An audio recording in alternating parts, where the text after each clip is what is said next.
evaluation, so please make sure that you give us the same feedback that we would ask you to give your residents as part of CBD.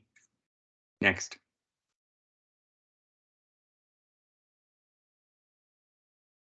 Oh, I don't see the next slide, Andrea. There you go. Okay, so a brief overview this morning. I'm going to stop talking hopefully by or before 9:15.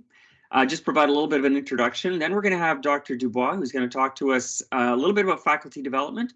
I'll introduce Dan just at the end of my little talk here. Dr. Watterson is going to talk to us about competence committees. We're going to have a little bit of a bio break. And then Andrea is going to talk about Elentra. We're going to have the resident perspective presented by Dr. Mazzola from internal medicine. And then we're going to open it up to that panel discussion. Next. Okay, so the first thing that I'm most excited to tell everybody about is that I've managed to get some funding for a permanent position for a director of CBME at Ottawa. Many of you probably know Dr. Jolanta Karpinski. She's an adult nephrologist here at the hospital. She actually was my boss for a brief time when I started my days in postgrad 10 years ago. Jolanta was the director of assessment accreditation. I had moved into that role. Jolanta moved into the interim vice dean of postgrad role before she then jumped ship and went over to the Royal College, where she was the associate director of specialty education. Many of you know her because she's helped you develop your EPAs for your program. And when I posted for the job, I can't tell you how happy I was to see that Jolanta threw her name in the hat, and very super qualified. Lots of, we'll tell you a little bit more about her when she does get into the position, but number of leadership positions, and thrilled to have her here. And I don't know, Jolanta was in clinic this morning, and she told me she might be able to join to say a quick hello to everybody. Jolanta, I don't know if you're there or not. I don't see her yet, no. Oh, okay. Well, maybe if she pops in, hopefully we'll be able to get her to say hi to everybody at some point during the morning. But in any case, know that Jolanta's coming. She'll be taking over from me. She'll be in the job a day and a half a week, and she'll be able to hit the ground running when she starts officially in the role on January 1st. Okay, next slide. All right, so as I mentioned, we're typically used to launching somewhere in the range of 12 to 14 programs. So it's a bit of a light year for us in that we're only launching 5. But it's an interesting cohort this year. Ophthalmology is probably somewhat unique in this group because ophthalmology, in my mind, probably has had, compared to other programs in this group, probably overall the least exposure to CBD because they're their own department and they haven't really touched on a lot of other kind of associated disciplines that have launched CBD. Contrast that with pediatric emergency medicine, where Adult Emerge was one of the first programs to launch CBD, and many of the pediatric programs have launched CBD. So pediatric palliative medicine, pediatric Emerge kind of live in an environment of CBD where ophthalmology may not. Palliative medicine is an interesting program as well because we actually have 2 palliative medicine programs. We have one that sits off of the CFPC, the family medicine side, which is a 1-year program. And then we have palliative medicine as a subspecialty program in the Royal College stream. So that program too is a bit unique. And then pain medicine. So we have 1 primary entry specialty and we have 4 subspecialty programs. Next. All right, but just to let you know that we're not new at this anymore. We've actually launched 44 programs in CBD since 2018. Of those, 23 were specialty primary entry programs and 21 were subspecialty. We have Surgical Foundations as a kind of a special program. So that's a program that spans 8 different surgical disciplines. And then we had 2 what we call early adopters. So in anesthesiology, we launched CBD before it launched nationally. And family medicine has had a CCC competency-based curriculum even for a few years before anesthesiology did. So we're certainly not newbies at this competency game, but I will tell you that we're still learning an awful lot through the process, and we hope to share that with you. Next slide. You know, I think we've all probably had our own discussions about what the old way was. And I think we all know that the old way is traditionally, you know, the Royal College puts us out a long list of requirements, you know, the recipe for how you finish a specialty program. And when you make it through, you do the exams, you're done. It was very time-based anchored, right? It was an exact number of blocks and really fundamentally based on objectives, right? This is what we need you to learn when you go on rotation XYZ. The new way flips that around where it's not about objectives, it's about competencies and trainees demonstrating those competencies and we measure those through something called an EPA. The most important thing that I've seen, which is interesting fundamentally from a Royal College perspective, is that even though in all of your programs, ophthalmology being a 5-year program, for the next several years, you're still going to have cohorts of time-based trainees, is that more and more the Royal College is basically saying that even though those trainees are time-based, you can start to treat them essentially like competency-based trainees. And with that, I mean, I'll give you an example, is that in the old time-based system, we had a waiver of training policy, right? Where, a trainee who had taken 3 blocks off for, let's say, a medical leave or research leave, and you as a program felt they were a superstar and that they didn't really need to make up those 3, you had to put through a formal waiver of training. Essentially, what the Royal College is instructing me to do, even for those trainees, is really to count on you as a program, that if you have a functional program, accredited program with a competence committee, that if you attest to the fact that even if a time-based trainee has the competencies, that essentially that waiver process is not as significant anymore. So we're kind of merging into the whole competency-based framework, even for those cohorts of residents who still remain in the time-based period of time or type of training. Next slide.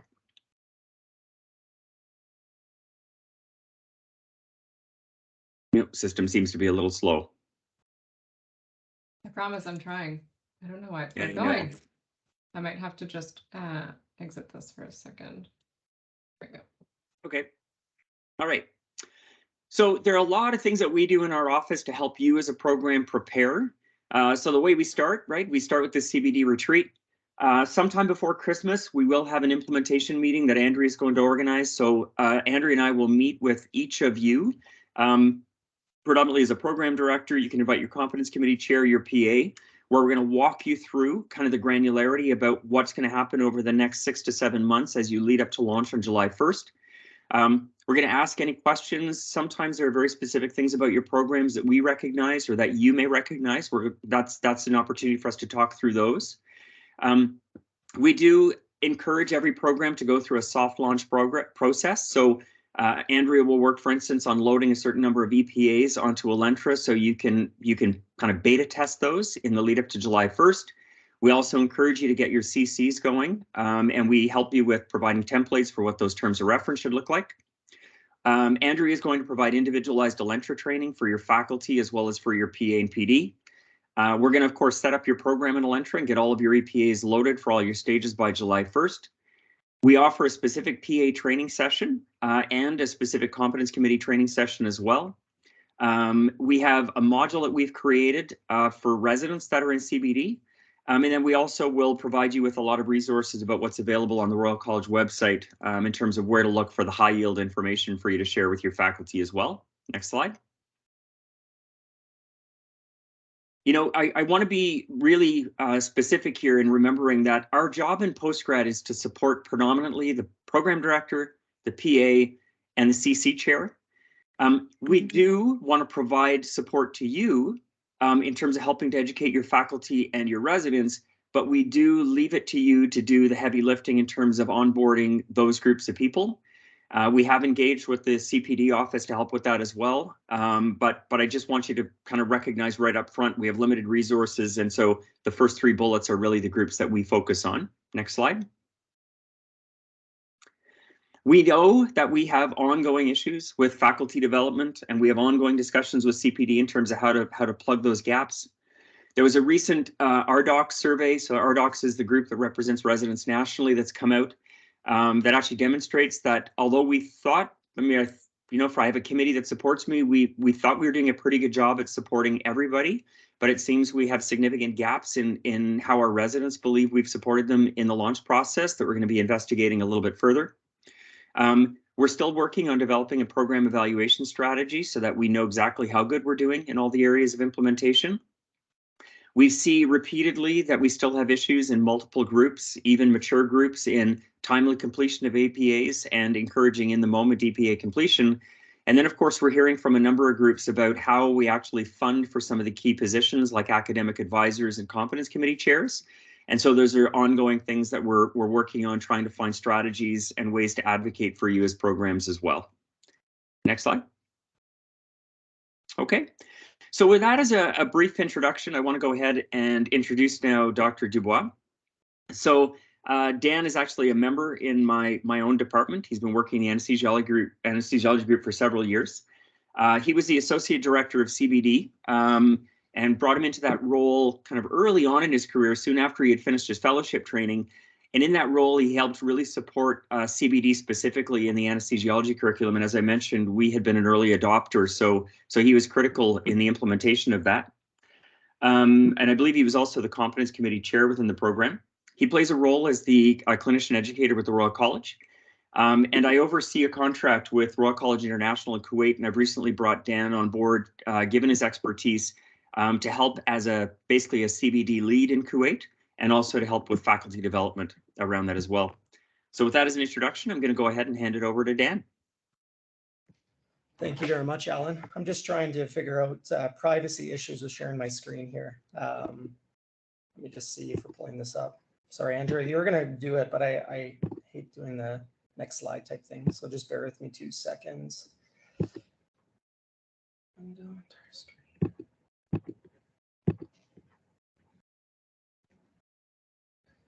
I'm assuming you can't see my screen just yet?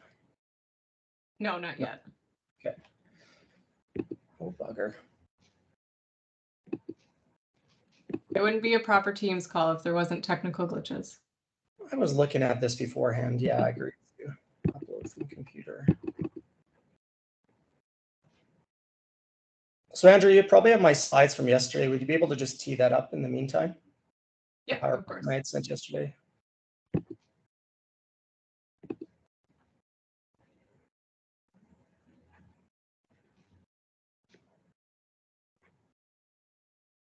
Perfect. So we'll use this. Thank you very much. So nice to see all of you guys here this morning. It looks like there's quite a few of you who have joined now and are just implementing CBD.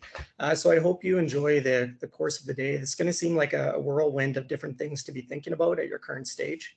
But what I'd like to share with you all today is really the role of faculty development and how important it is for how you plan and strategize, how you incorporate FacDev. We'll go to the next slide, Andrea. As far as the objectives for today, what I'd like to start with is just describe the role that FacDev plays with your CBD implementation and why it's a key component for how you implement CBD in your program. I'll go on to show you some identified targeted resources, things that I wish I had available, but there'll be one key resource that I'll share with all of you in the chat. As well, thirdly, I just want you to start thinking about how you go about developing the plan for FacDev. As a program director, as a leader in your program, the role is not just to provide the education, but to more really think about how you can develop a plan that will be sustainable, as well as something that will be longitudinal and helpful for your faculty. As we're going through the slides, please feel free. I have my thoughts and suggestions that I'll be providing for FacDev. If you yourself have found some FacDev resource that are key that you'd like to share with the group, please feel free to put that in the chat. And Andrew, if you don't mind just moderating the chat lines, I'll try to look at the same to answer any questions, but feel free to raise a hand or interrupt me at any point as we go along. We'll do next slide. So why the case for FacDev is so important is when you look at the role of FacDev, what we're really trying to do is to provide and create better teachers and better learning opportunities for our residents. When you think about the role of FacDev that's displayed here and the eventual outcomes, what you'll probably come to realize is that it involves a lot of what CBD is trying to provide. So when you think about FacDev and CBD, I kind of look at them the same way, because when I think about what CBD provides as far as benefits to the residents, to improving patient outcomes, is really what we're trying to do is create better learners, as well as better teachers who are providing more specific feedback and feedback that is useful to the residents and is actually helpful. When you think about FacDev, I wouldn't suggest it's just a luxury, but this is a necessity. And it's one of the key things I wish I would have known when I first started in this role. So as we go on to the next slide, Andrea, I just want to acknowledge the elephant in the room is that all of you are in a current state where you're early on in your implementation, most likely, or you're probably new to your role. I was in your shoes about 6 years ago. And when I thought about FacDev, we created a bit of a plan. We definitely did grand rounds. We did retreats.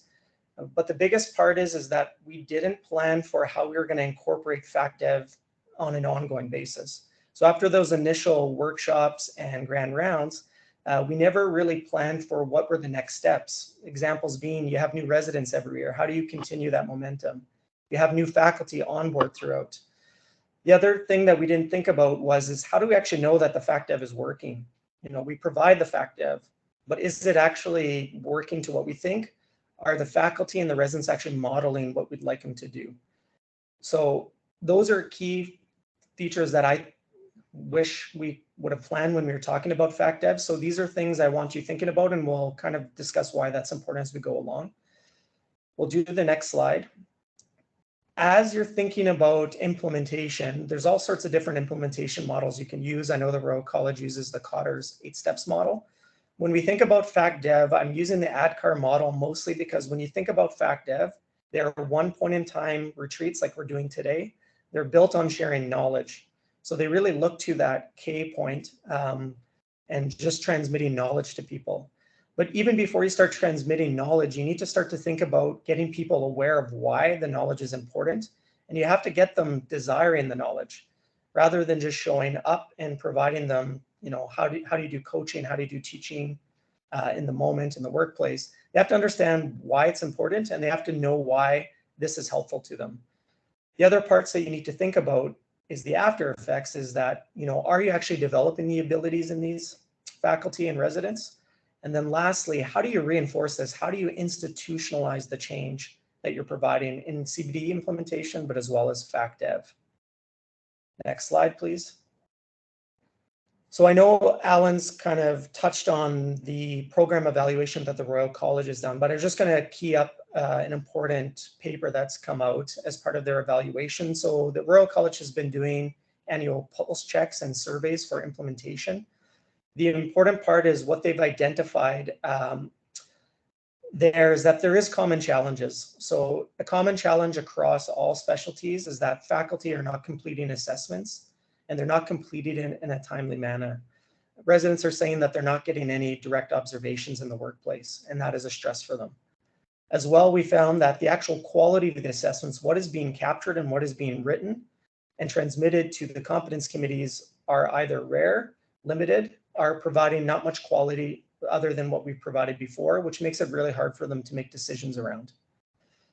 An important key feature there is a lot of faculty don't understand how that entrustment scale works. They still look at PGY 1s as being 1 on the scale, PGY 5s as being 5 on the scale, despite each of those EPAs being targeted at stages.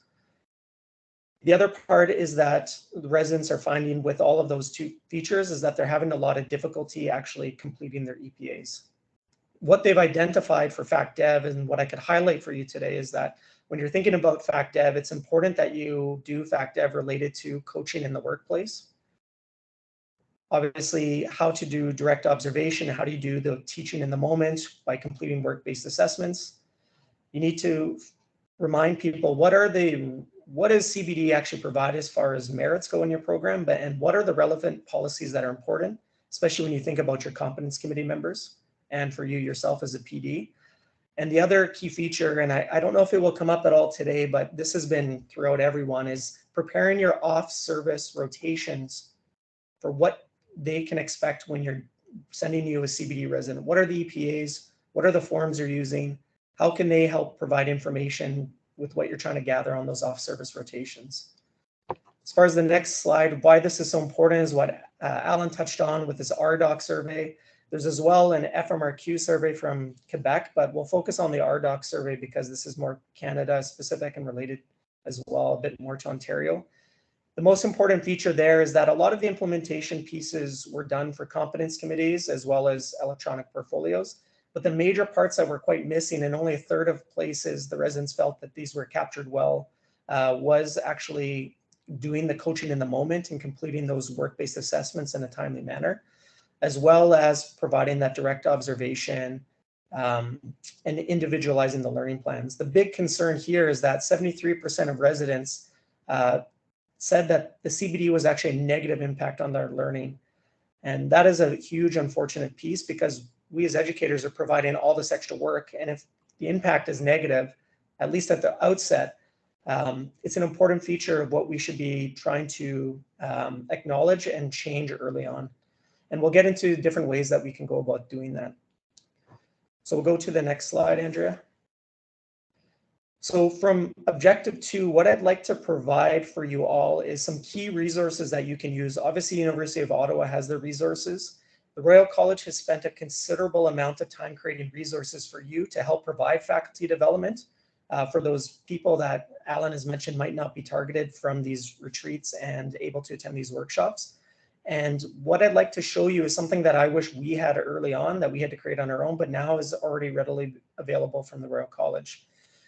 The other part is I want you to key up these different resources. You can't just send a link and have people complete these resources. What you need to do is create in your plan, these are the key target resources you want people to complete, as well as provide a framework for how they can complete it. What is group learning activities you'll provide as an overall group?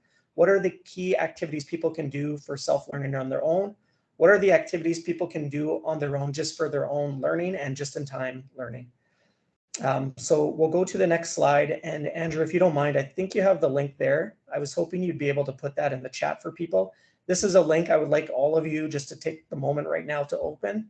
And then after this, look over, but bookmark, please. The key part here is this is a resource guide that's created, organized by your role.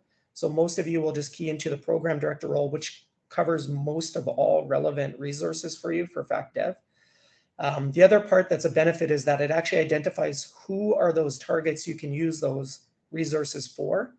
And then the column there that I've circled, that might not come clear on the PowerPoint, but basically it identifies which ones are for group learning activities, which ones are short, under 10-minute just-in-time teaching people can do on their own. What are the ones that provide a bit more depth to people?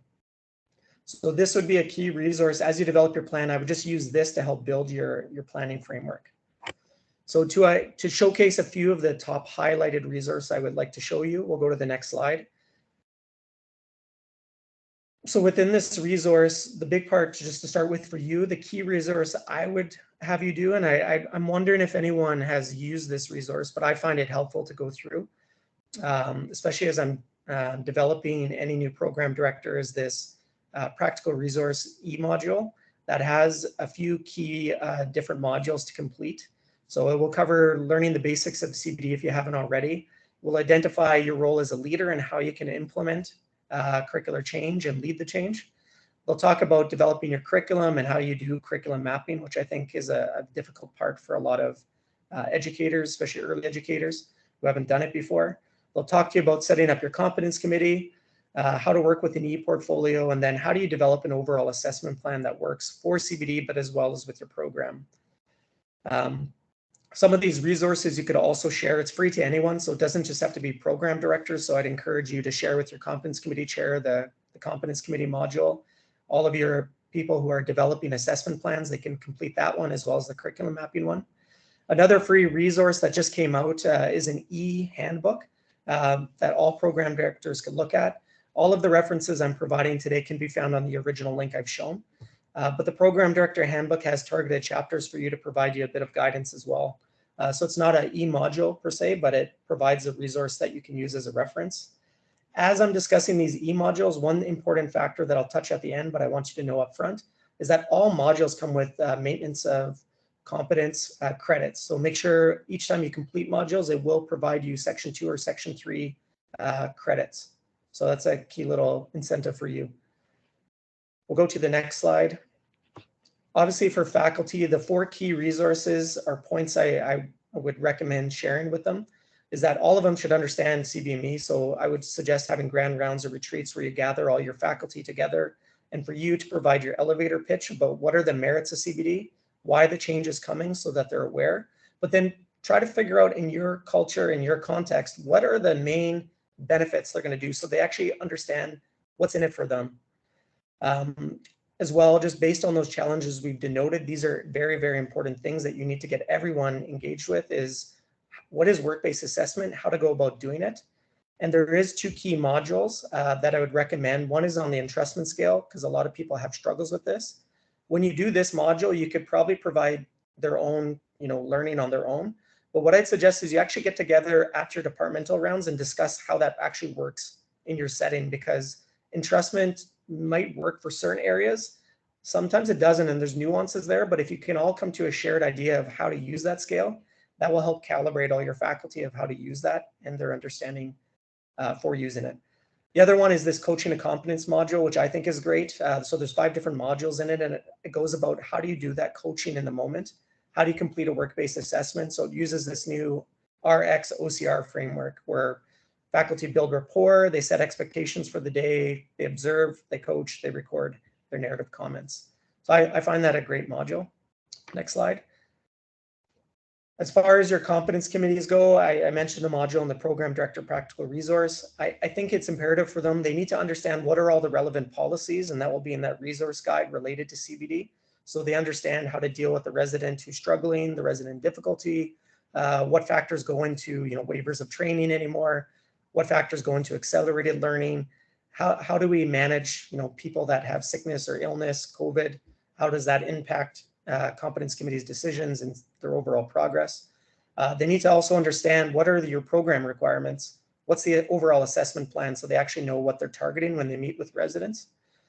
They need to understand a bit of the main features of best practices in assessment. There are 2 modules. These I recommend for our competence committee chairs when they get together, is just to practice through these 5 mock cases or 6 mock cases, where they can actually, before they sit down for their first competence committee, they can actually just discuss different cases or different issues that may come up and how to actually utilize those competence committees wisely and efficiently. And then that coaching over time module, the competence committee really serves that longitudinal relationship building with the residents, and they need to understand their role as coaches, not just judgment or the evaluation committee that's the old promotions committee. One key feature, I'm just putting in a plug because I lead it, but one to make you all aware if you're not already, is the Royal College has been hosting a competence committee chairs forum. This is something we've been running for the last 2 years virtually. This will be the first in-person meeting, and it's happening October 27th, but it's a bit of a community of practice networking opportunity for competence committee chairs to get together. I think there was only five chairs from Ottawa coming, so unfortunately we have a pretty low amount of people now, so I just put in a plug. There's, I think, about 7 spots left out of 80, so if you can meet with your chairs or allow them time to come, I'd love to see them there. Next slide. Faculty development for trainees. This is another area where a lot of people leave postgrad to complete, and postgrad does cover this, but I think it's imperative for you when you get your residents into your program, especially in that transition to discipline phase, you as a program director, the competence committee chair, whoever you have as part of your educational lead or assessment lead, should consider meeting with the residents and actually going over your policies, the approach to CBD. They need to understand what are the benefits to CBD for them and to how to succeed in a CBD world. Because I think a lot of the residents aren't given kind of the overall why we're doing things and how we do things. And I think that leaves them wondering and wanting. And unfortunately, they learn from the faculty who might not have the same shared mental model that you do. So it's important that when you meet with the residents, you cover all of the important pieces here. These are topics that I think would be important to discuss with your residents as part of like an orientation package. There are the same modules that I've recommended for your faculty and competence committee. I'd suggest actually the residents completing the same module. The reason being is that if they could develop the same shared understanding of what we're doing, that would help kind of build a mutual understanding and make sure that there's no hidden curriculum around what EPAs are, how to go about doing it, how to game the system, those types of things. So I think whatever you're teaching the faculty, I would also suggest teaching the residents and expecting the residents to understand so that it makes everyone on the same level, same page. We'll go on to the next slide, please, Andrea. Lastly, I just want to discuss this overall planning. As I mentioned, we provided FacDev, but we never really planned it as a sustaining longitudinal piece. We also never thought about actually understanding, did our stakeholders actually get what we were providing? And learning through that approach, what I found is that the faculty did not fully understand what we were doing. They definitely used the entrustment scale incorrectly a lot of the times. And the most unfortunate part is that a lot of the faculty imprinted on the residents the wrong mentality and views about EPAs. So we never actually closed the loop on what we were providing for FactDev. So after this session, what I'd suggest you do is get together with your RPC, RTC, get together with your education group, and as you're planning your implementation, try to figure out an approach for how you're going to provide FactDev to all of your different stakeholders, what resources you're going to provide at each of those moments, but then also how you're going to kind of figure out, did it actually work? And I'll go into a few reasons how to go about doing this and what kind of literature you could utilize. So we'll go to the next slide. So as far as FactDev, one resource I just provide as far as an article comes from Yvonne Steinert, who's a big FactDev leader internationally from McGill. But in MedTeach, she did a systematic review where they looked at what are the most important features from FactDev that will enhance your teaching effectiveness. And this was a BIMI guide. I've broken it down into what the educators can use and then what you could think about as a leader. But what they found, there were 6 identified areas, is that you have to provide the relevant content to your people, so specific, targeted to those different stakeholders. What I've raised there is that it's important that you need to make sure they understand what the importance of this content is, and they have to want that content before you just deliver it. You have to give them experiential learning, so they do have to learn through the practice. So whether you do kind of those mock cases or simulate it with your group, or let them do it, but then get together as a group and actually reflect on what's working, how's it working, and allow people to share those types of stories around how they're using things. You could consider peer-to-peer teaching, coaching, or have people actually go in the workplace and observe and provide feedback, though that might take a lot of work in your context. The other thing as a leader is you need to make sure that you're intentionally building communities. So get the residents together, get them sharing those stories, develop networks amongst them for seniors to talk about to the juniors what life was like pre-CBD, what was the lack feedback they had, what were the issues there, get the juniors coming in talking about what their struggles are, what their successes are. You need to think about that longitudinal, and I'm saying this repeatedly because I think it's very important. And then figure out with your group, what are sports PGMEs providing? Alan's talked about a few of those, but you should meet with your chairs, your vice chairs, and talk about ways that you can incorporate that into your existing educational structure, but also what kind of funding or opportunities you could provide to make it fun for people to do FactDev and want to do FactDev. What are the different incentives, levers, carrots, sticks that you can provide to help with this? We'll go to the next slide. This is a bit more FactDev specific to CBME. So this was a scoping review from 2020 in MedTeach, but what they found is similar kind of findings what was discussed before, but the key findings they found there was CBME implementation, and this involved international CBME, not just CBD. But faculty need to get feedback on how they're doing in implementing CBME, because a lot of faculty don't care, don't understand, and that's your role as a FactDev person. Need to provide them obviously effective strategy, but also give them feedback on how they're doing. Shared mental models, we've discussed. Everyone has to understand what's going on, how it works. So we have to give people, all stakeholders, brought together on the same page by providing similar content. And also think about the longitudinal, say it again, ad nauseum, repeat. We'll go to the next slide. So a couple recommendations. This comes from the Journal of Graduate Medical Education, but also part of what I'm trying to say. So you need to make FactDev intentional. So I would consider, onboarding all new faculty and residents by having specific FactDev modules that you have them create. You need to figure out on an annual basis, what are the important features we touch base on annually and discuss? And then how do we develop content that will occur over time? The major topics there is understanding how CBD is working. So why CBD, but maybe consider in future years, understanding as your local group is, how is it working? What are the benefits as you're reviewing, on the ground and hearing from people how it's working? You need to always focus on the EPAs and work-based assessment. You need to focus yourself on the feedback and coaching, and then work with your competence committees to continually, how do you refine, reflect, make sure that it's as fidelities and integrity is always maintained. We'll go to the next slide. So a few innovative approaches I'd just like to raise to you to consider that are a bit different from what I've discussed is obviously maybe consider bringing these FactDev opportunities into your reappointment process or onboarding process.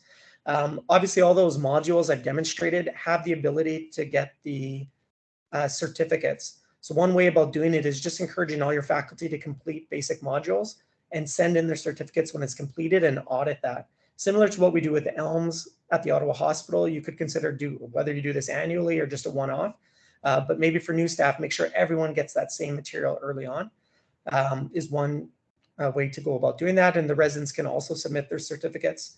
A couple on-the-fly ideas, just to make it more recurring, is maybe incorporate one little small chunk or feedback moment on a specific area at your departmental meetings or grand rounds, whether at the beginning or the end. Consider email blast, focusing on a certain area. This idea of just-in-time teaching, there's a lot of those infographics on that resource page. There's a lot of maybe just like one-pagers you could provide to people to discuss what are the key things you'd like them to implement, and make sure everyone gets those regularly. And as I mentioned, you could go into the workplace and actually observe, provide feedback, or maybe consider your faculty evaluations, tailoring them to be more focused on that RX OCR model and making sure that they're building the rapport, setting expectations, they're actually observing your residents, they're providing coaching, they're actually documenting timely feedback. Figure out ways that you'd be able to monitor this, and that way you can feed that back and close the loop with everyone.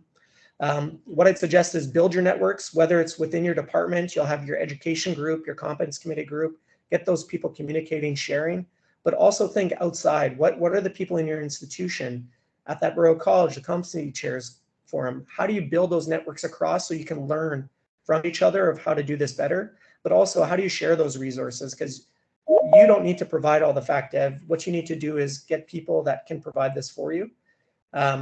And make champions. So you have your competence committee chairs champion, the one who does work-based assessment champion, those types of things. And we'll go to, I think, my second last slide. So an important feature, your carrots or sticks, obviously incentives. I mentioned all those modules have maintenance of certification, especially if faculty are providing that feedback reflection that could fit into those difficult to gather Section 3 credits. You may consider creating little champions badges or ways to acknowledge faculty who are providing timely feedback or documenting. So being able to monitor that and feed that back to your members can provide a bit of friendly competition or acknowledgement for the work they're doing. As well as when you talk to your chairs, to your vice chairs, what are the different promotion pathways or awards you could create to acknowledge the faculty and residents that are doing this really well. So we'll go to the last slide. Just in summary, I'm hoping that through discussing this, I provide my reflections after 6 years of being in this kind of role, similar to what you're doing, is that fact dev is a necessity if you want to implement CBD accordingly, and if you want to ensure that there's not that negative impact that we're seeing across the country, because I find that really sad. When you're planning your fact dev, think about sustainability. Think about how do you provide that recurring basis and something that makes sense in your context. So really what you have to do is you have the resources there. As you look at your plan, you have to tailor to your context. You have to figure out what is the specific content that makes sense in your setting, who are the targets you're going to provide that content to, which ones you're actually going to push to people, which ones you're going to pull or allow people to pull from, so how you build a bit of a resource repository. Think about multimodal, just don't do grand rounds and emails. Consider different ways of incorporating that, whether it's in sitting down with people, sharing stories, conversations, meeting at rounds, having retreats. Consider also that evaluation or closing the loop, monitoring feedback. And please reach out to resources at PGME, reach out to different specialty groups to share. And then lastly, the important part is what you're really trying to achieve is a shared mental model. And the big thing I would just share with you is CBD is about making mastery learners. We're teaching them to be better learners, as well as providing teachers to be better teachers, providing more specific feedback and coaching. And that will be it. We'll go to last slide just so you can have my contact info if you have further questions, but I open it up to the group if time allows, Alan. I didn't see too many questions in the chat. And thank you all for your time today. Yep. So Andrea, how are we for time? Where is So I did see Dr. Watterson signed in, who's our next speaker. Is he slotted for 9:45? He is, but I can Okay. maybe let you touch on this slide, Dr. Chaput, first. So one of the things I did last year, just so everybody here knows, is I made a point to go to at least one meeting of a competence committee for every one of the programs at that point who had launched. I have to say, there was a lot of great insights from going to those meetings, and I'm going to try to repeat that for next year. But this was a screenshot that I took from my participation in the Emergency Medicine Competence Committee, just to let you know that even though we're talking about serious topics, that you don't always have to take, you can make it a little bit fun. And this, of course, was, I guess, a theme from the emergency medicine program that they put up. Anyways, just thought it was pretty funny. Thought I would share it. Okay, and with that, so you said Jim Watterson's up next? Well, since I'm already talking, I'll go ahead and I'll introduce Jim. So Dr. Watterson is a urologist at the Ottawa Hospital. He is also the Vice Chair of Education within the Department of Surgery. He's also the Competence Committee Chair for the Urology Program. And I have to say, Jim has been one of the, along with Dr. Dubois, has been one of the greatest physicians I've had as an ally over the past several years in terms of bringing ideas, bringing forward issues with how we've been deploying competency-based education. I consider him to be a key member of my competency-based medical education subcommittee. And I just wanted to thank Jim for everything he's done for the program. And now I'll leave it to him to talk to you about competence committees. Great, thank you, Alan. I really appreciate the kind words for sure. And pardon my appearance. I'm literally just scrubbed out of a kidney stone operation and jumping into some CBD competency committee stuff. So best of both worlds for sure. I'm going to share my screen and bring up my slides if that's okay, Andrea. Yeah, go for it. Okay. All yours.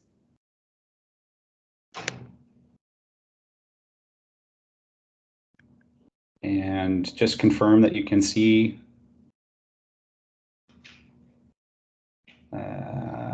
down here. Sorry. Are you okay seeing the slides? Yeah, you're good. Okay, perfect. So again, thank you very much for the opportunity to speak with you, and I know how scary it is to potentially being faced with taking over the reins and guiding your programs into the world of CBD. So I'm totally sympathetic to that, and just want to echo what Dr. Dubois said, that we're all here for you, and we want to make sure that we support one another through this journey. So as Alan said, I've been in this sort of world for the last, I guess, 6 years, going back to my days as program director for urology, and vice chair of education since 2018. So really been responsible, along with Christine Seabrook, who's the manager of the Office of Education for the Department of Surgery, in onboarding our surgical programs. We sort of took a strategy back when we started, when really we didn't really know what to do. There was sort of this, obviously this desire to implement CBD, but at that point in time, as one of the first programs, there wasn't a whole lot of practical knowledge or experience. So we really had to really start from scratch. So some of the things that we focused on was to standardize processes for our surgical programs. We had an onboarding team that did a lot of that initial onboarding and faculty development that Dr. Dubois spoke of, and we continue to do that. We did a lot of, again, fac dev faculty-wide with grand rounds, etc. We have a formalized onboarding for all of our PGY1 that is separate from the post-grad onboarding. So we do that for all of our surgical residents to introduce CBD.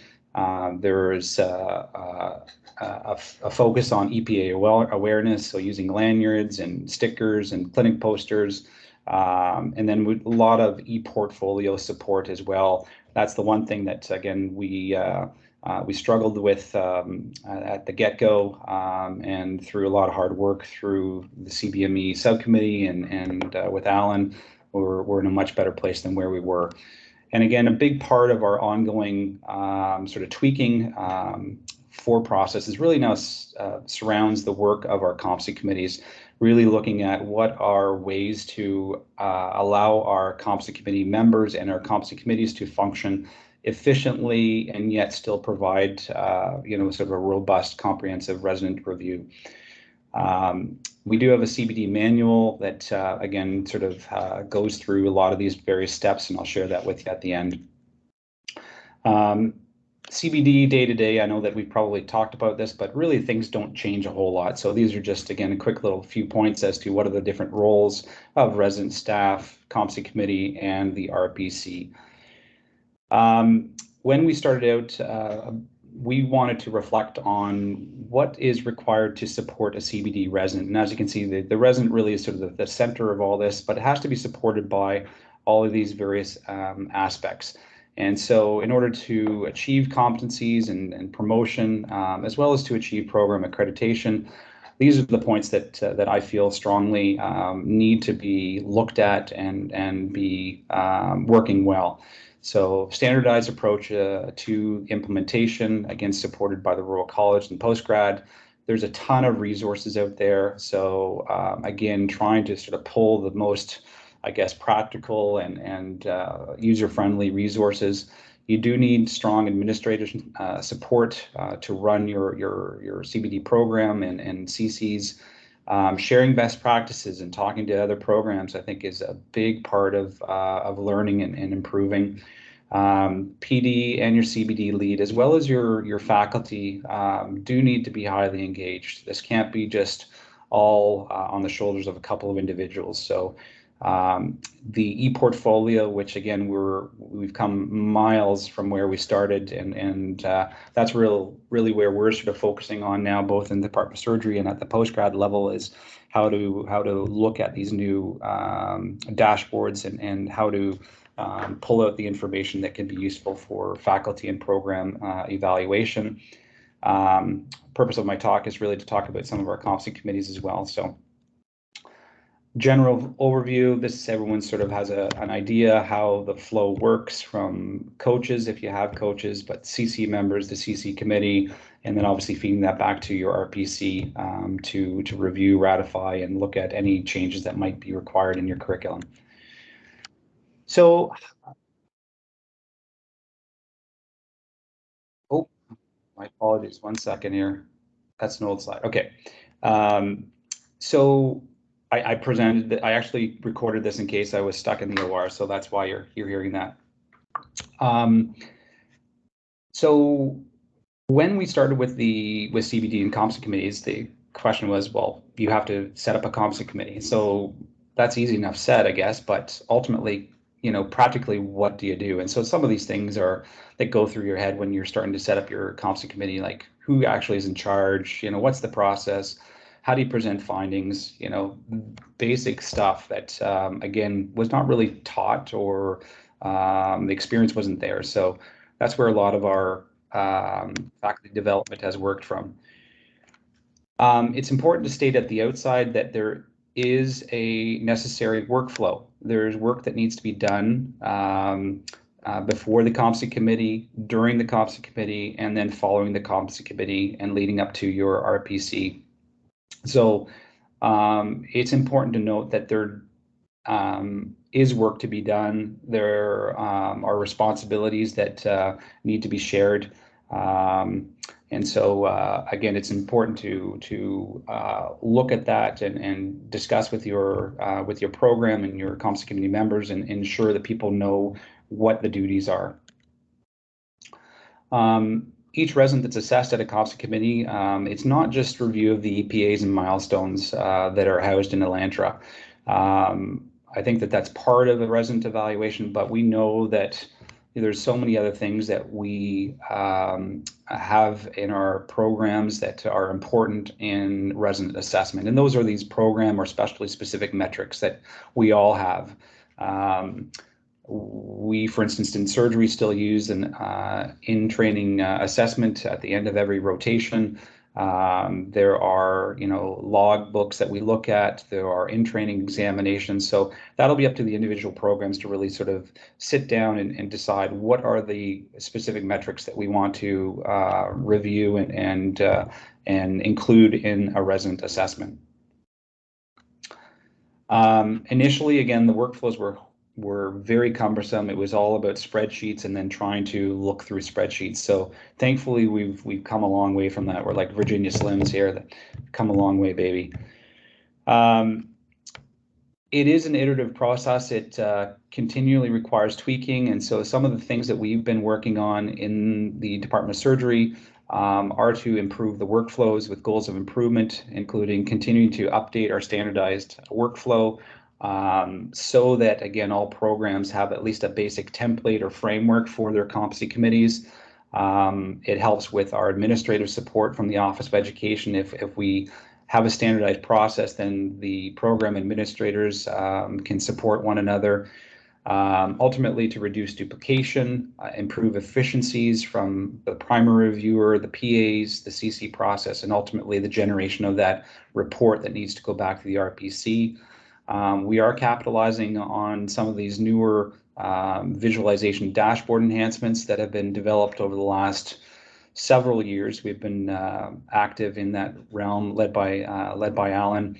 And again, ultimately to provide more robust review of resident performance, as opposed to just a simple tallying of, EPA assessments, which is ultimately what it was in the beginning. It's more of an accounting exercise. So thankfully, we're beyond that. Some of the enhancements that we worked on to support CCs and CBDs, we've developed fillable forms, which I think was going to be shared. Just to give an example of what we do in surgery, I'll talk a little bit about that. We've developed some of these faculty development pieces with video walkthroughs, really to guide our primary reviewers or competency committee members as they go through Elantra to do an evaluation. Where do you click? Where do you go? Because you can get easily lost in Elantra. There's a lot of, pathways in Elantra, and you can find yourself off the beaten path pretty quickly. Again, there are these new visualization dashboards, both from the resident assessment, but also from a faculty and program. So that's also where we're focusing some of our attention in the Department of Surgery. And I think it's important to state that establishing EPA standards, I think, is important. It's one of the things that we did not do early. And we found that we had a lot of residents that were off trajectory simply because they had not acquired enough assessments. So setting standards, we're looking at 3 per week assessments or 12 per block.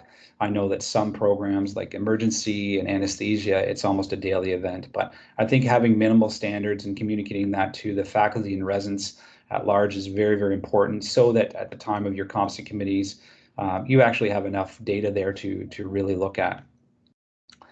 I just spoke to this, and again, also setting stage-specific standards so that the residents know ultimately whether they're on track or not.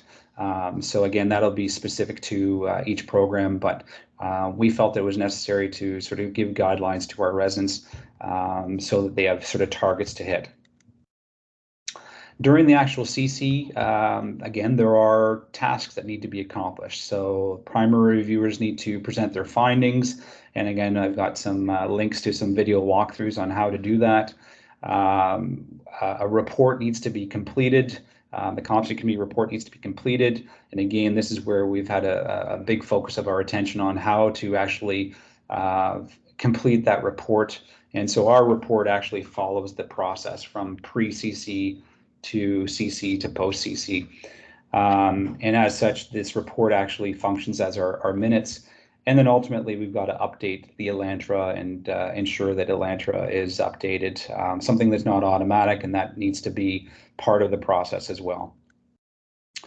I spoke about the division of tasks and roles. Again, I'll speak specifically to urology and how we're trying to encourage our other CCs within the Department of Surgery, that the chair itself is really, again, responsible for chairing that meeting. It should not be the program director. The program director is a vital part of this whole process, but the meeting should be chaired by the competency committee lead. And again, that's an accreditation standard as well. Again, each meeting will have a certain number of residents that you want to review. And again, that'll be up to the individual programs to sort of set the number of meetings that they want and which residents at the different stages they want to review. And again, we have all this information I'm happy to share with people to give people some examples of how to set that up. and also to try to be as efficient as possible and manage the time. I also view my role as CC chair is to really be responsible such that it's all the discussion is captured in real time, that it's not subject to bias, recall bias, by having it filled out after the fact by program directors or program administrators. I think it's an important document, therefore it should be completed at the time of your actual committee. Program director for us in urology, again, is part of the guiding voice with resident review. Again, we sort of have divvying of the tasks. So a lot of the times Matt Roberts, who's our program director in urology, will be following in Elantra and will be doing some of this background work in terms of updating Elantra and the various EPAs that have been completed. Primary reviewer. So it's important to have engaged members as part of your CC because they are basically doing that initial heavy lift. It does take time, and I'll be honest with you, for a deep dive and a review, it's probably taking 30 to 40 minutes per resident. We typically get the tasks and assignments sent out a week or two before to allow the primary reviewer time. So if it's, and again, this is part of the whole faculty development piece, it's important that people understand their role and that it does take time. And ultimately they're responsible for presenting and summarizing each resident review to the competency committee, and really to look at both the EPA and the non-EPA or these secondary metrics. Our program administrator assists the chair in setting the agenda. And again, if minutes are being recorded, then recording those. Again, we've combined that with our competency committee reports where we feel that we're able to capture the essence of the discussion in the actual report itself. And then sometimes the program administrator will help to navigate some of the spreadsheets and so forth that we may have.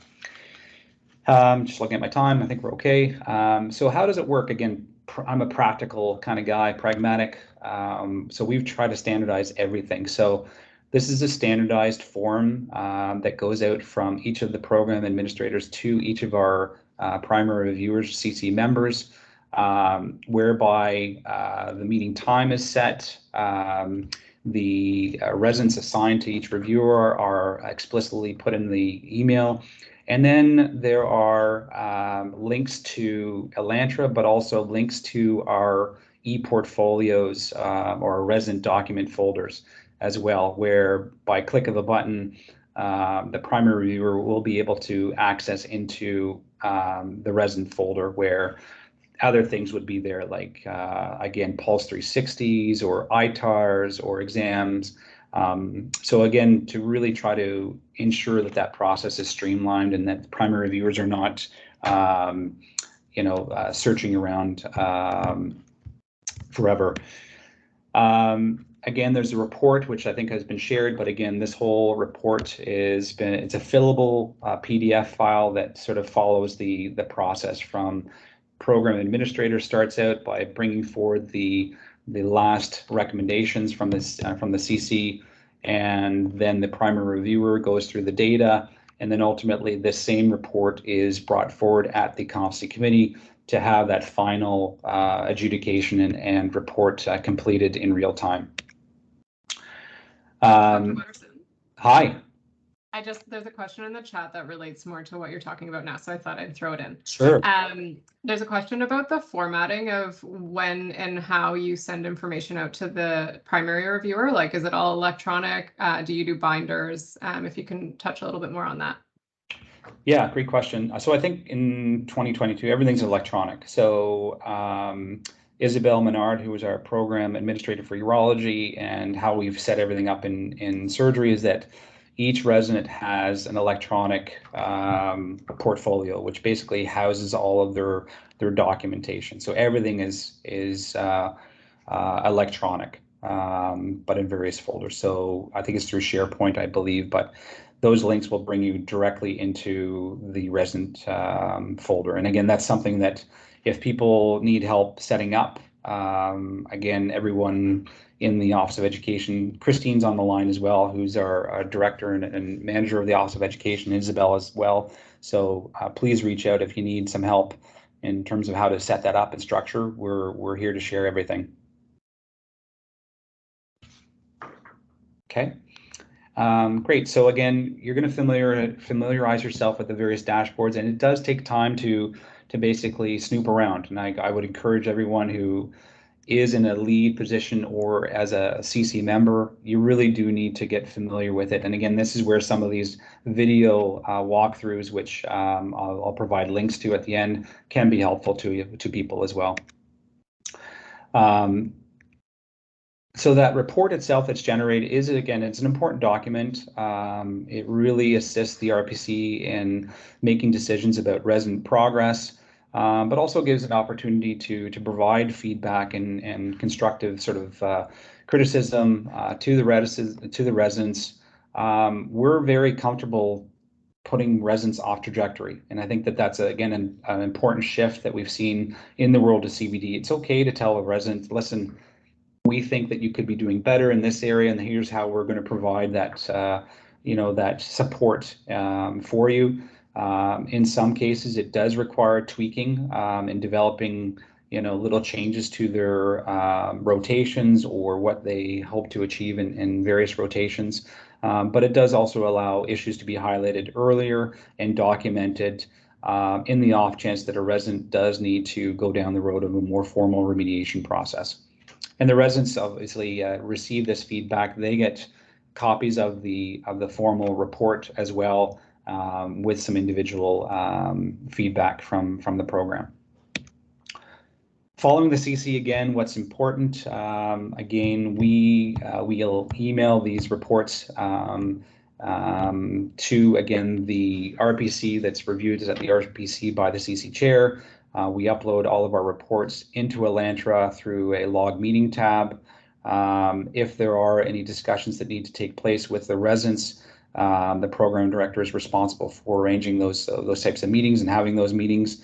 And again, that CC report that's reviewed at the RPC falls to the CC chair.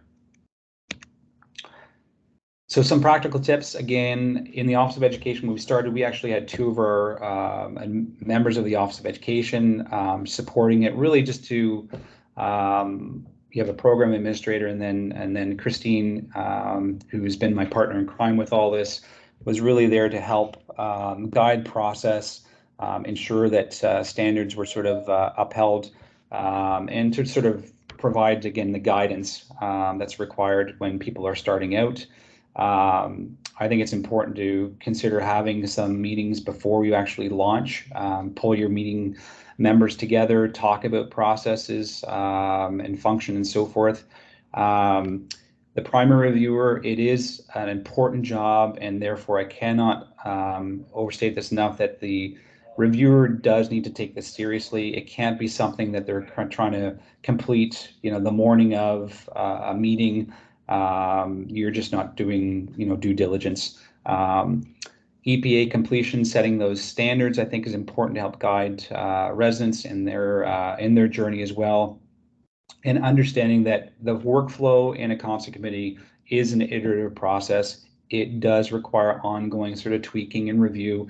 We actually will put a little bit of time at each COMSA committee specifically for that, just reviewing the tweaking that we've done, getting that feedback from members, from program administrator, what's working, what isn't working, where do we need to, spend a little time, and where do we need to revise.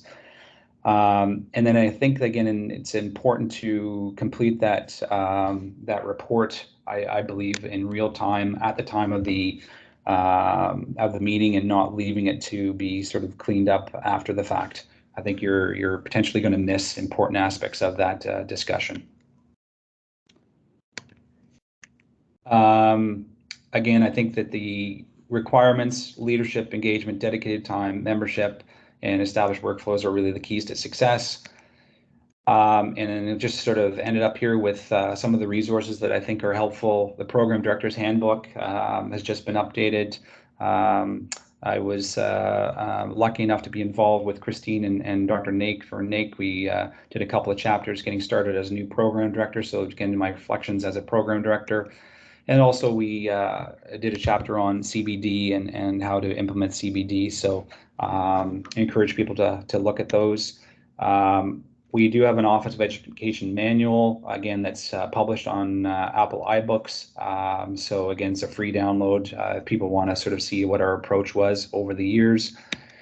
We do have some social media as well, where links to some of these video walkthroughs are now posted. I started this a couple months ago. We have a Twitter feed as well, where we're posting some of these resources as well. And again, there are all these videos are housed as well. So Dr. Chung and I had an opportunity to talk more about composite committees a little bit more at length. So feel free to visit that on our website. And again, some of these walkthroughs with CC workflows and resident review as well. So, and I think that is my end of my talk. So I'll see if I can get out here and relinquish control back to you. Thanks. I will just read out a question from the chat, and it's for either Dr. Dubois, Dr. Watterson, or Dr. Chaput. Do you have a specific evidence-based resource to help convert your naysayers to CBD? Who wants it? Well, Jim, you just finished talking. You start. Yeah, I mean, I think again, it's funny, you know, we've now been in this world for, well, I mean, I've been in the world since 2016, and there are still naysayers, right? And it's culture change. I think that, you know, and we're talking at this at the Royal College level as well, our stakeholders subcommittee as well. And like anything, like any family, you have good kids and bad kids, and you know, you continue to try to support. You try to, you know, be as positive as you can. There are people that are still resistant to the change. We're still getting, you know, why are we doing this? And as opposed to, you know, that question should be, how are we going to do this? You know, as opposed to why are we doing it? So I don't think there's any specific, you know, research paper that you can sort of pull and say, you know, read this and we're going to make you a convert. So I think again, it's culture change. It's ensuring that you have you know, that momentum and crucial number of educators and people that buy in. And I think that for me, for my 20 years of doing this, we all provide the feedback to our learners, but this is really, you know, formalizing that feedback. It really, I find, encourages people to say, okay, we're going to sit down and yeah, the EPA is going to get filled out, but really that's sort of secondary. It's having that conversation with the learner now under the guise of CBD. So. Yeah, Dan, did you want to comment? Thought I saw Dan on. I think, well, no, Jim captured that beautifully. There's no evidence right now. Evidence come over time, but I think focusing faculty back on what were the ways that we've not provided education properly in the past. What are the things we've been trying to implement over the last 20 or so years? And for them to really reflect on how well they feel they are doing as a teacher, what are the areas they can do better? And then it always loops back to what we're trying to do is coaching, providing more specific feedback, you know, acknowledging learners. The other factor I find is a major benefit for CBD is just the idea that we're helping residents along their journey. We're identifying people earlier, and we're avoiding people becoming PGY 7, 8s in a specialty that they'll fail out of in the end. So I think you just have to figure out what's the stories people are telling themselves and what resonates with people, and just continue having conversations. Now, and again, I'll just echo off of what Dan said. So from an evidence perspective, I don't think we're going to find it yet. It doesn't exist. But there's certainly, you know, we're in our bubble world of medical education. you know, competency-based education is actually way beyond medical education. In fact, there are other disciplines like accounting that brought in competency-based education long before we did. So this is not something new and unique just to us. It's a change in education philosophy around the world. You know, Nancy Dudek approached me a few months ago to ask me the question about, you know, Alan, are we starting to see, or have we noticed a change over the last several years about the number of remediation cases or informal remediation? Because theoretically, if we're doing this right, we should be identifying problems earlier, right? It kills me that whenever I hear from a program director that says, Alan, I've got a PGY4 or PGY5 who needs remediation, right? Because it's hard for me to imagine that it took that long for that trainee to demonstrate some difficulty. So, you know, are we identifying problems earlier? Are we avoiding having, you know, senior residents being brought to me? But I'll give you my example, an example right now. You know, the AVP process for IMGs, for instance, is a process where they have to be evaluated for 12 weeks to make sure that they meet, you know, the requirements of a graduating medical student. On an average year with the 40 IMGs we have here, I have maybe one AVP that needs to be extended because the program isn't quite sure and they need more time to evaluate. I have 4 this year. 10% of my IMG cohort programs want a little more time to look at.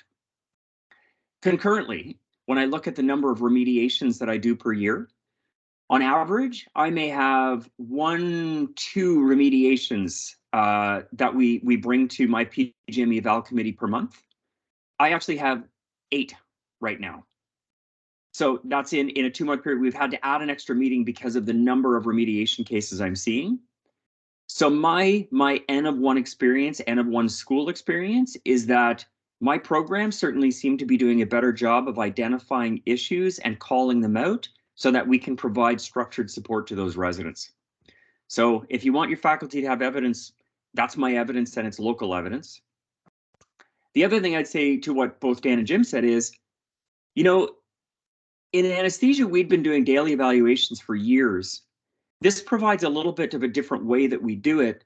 But what it does is it's not that it's taking away from the fact that you give your residents, all of our faculty give residents feedback in the moment. I know it. I work in the OR. I see it. But what we're trying to do is encourage our faculty to document it, right? So instead of waiting for the end of the month and giving your verbal feedback about what you might remember about the best thing or the worst thing about that resident, it's on a consistent basis taking 3 to 4 minutes to document what actually happened in an experience with a resident that day, right? That's what you're fundamentally asking your faculty to do, right? And for some of us, that's different because we don't typically document it, but all of our faculty do it. We're just asking them to write it down.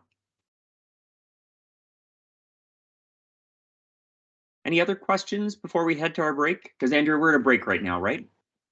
Yeah, 10-minute break just to stretch the legs. Yeah. Yeah. So I mean, I'm happy to put stay one here. comment if I could. Yeah, go ahead, Dan. So I'm just going to say the one lever that you can consider as you're implementing your work-based assessment to improve the documentation is to actually have the residents write down the reflection of what the feedback they were given during the day. If you're talking about faculty feeling overburdened or seeing this as another task they need to do, one of the best things we've done is actually get the residents to write down all the feedback they've received and then send the faculty feedback form to the faculty to review, sign off.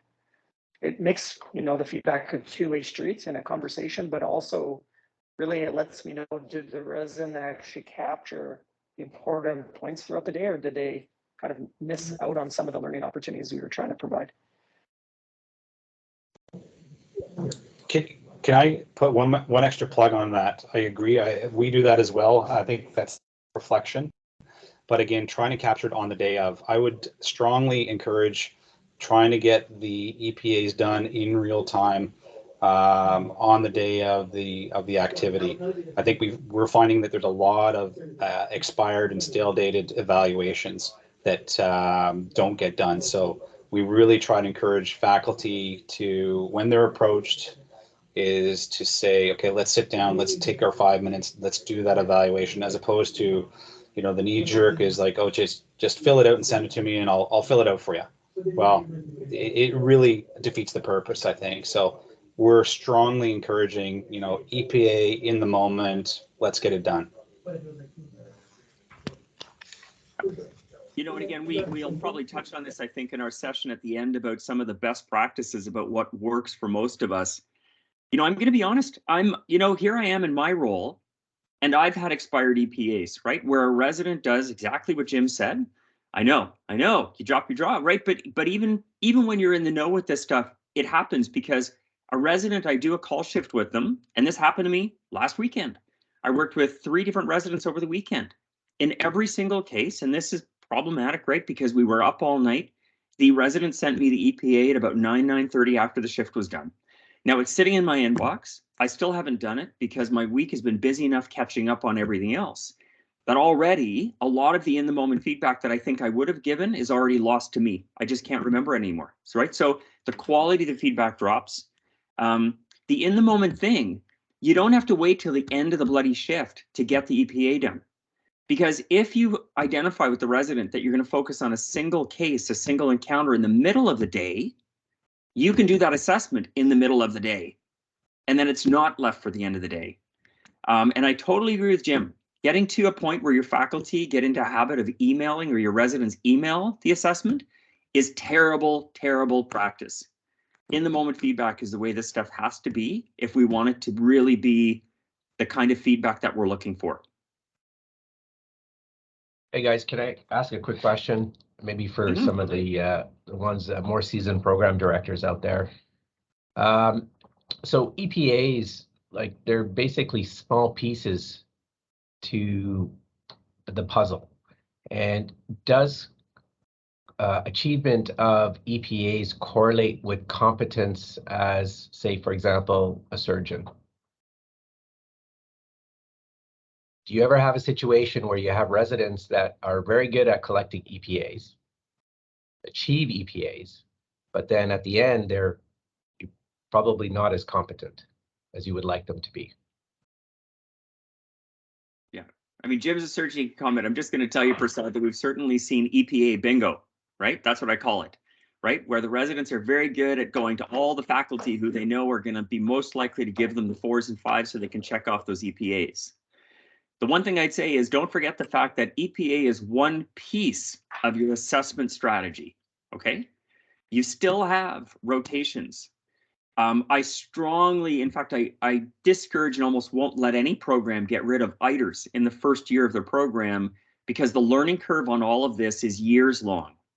And if you abandon what you know has been somewhat working for you, even though we know ITERs have their pros and cons, it's still an important piece of assessment data.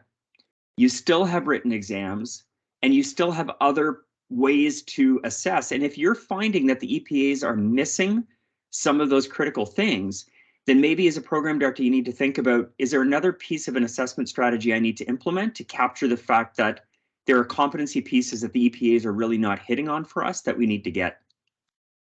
Does that make sense? So remember, EPAs are one piece of your overall assessment strategy. Just before Dan and James comment on that, like the flip side of that is that we have excellent residents who are terrible at getting EPAs. Yep. And we can't help but there's a negative connotation, and I think it's not accurate. But you also got to tell your residents that, you know, I know you probably don't want to get your EPAs, but without the EPAs, that assessment data, we can't promote you. You know, the old days used to be that in a time-based system that, you know, I get all these great ITERs, nobody ever got below a 3, but then everybody would tell me, Alan, they're terrible, right? I'm hearing from everybody they're terrible, but it's not reflected in the ITERs. I'm like, well, there's nothing I can do. You kind of got to promote, because if the trainee appeals, you're going to lose the appeal because you don't have any data to hold them back. CBD flips that. You now come to me as a competence committee, you say, Alan, I don't have enough data to promote this person to the next stage.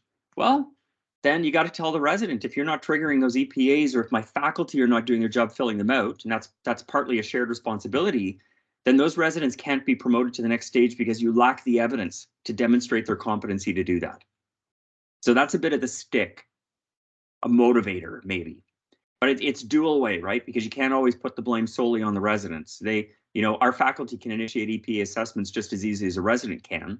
And if you see that faculty are not filling out the EPAs, and you can track that in Elentra, then you can target your interventions to the faculty that are not doing their fair share to support the program.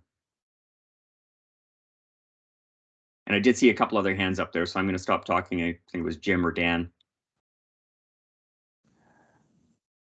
That's okay. I think everything's answered. Seems like the most appropriate thing now. Okay, thank you. That was great discussion. And yeah, a reminder, we do have an hour at the end to continue that discussion and also ask more questions. So if you do have questions you think of, there will be lots of time at the end.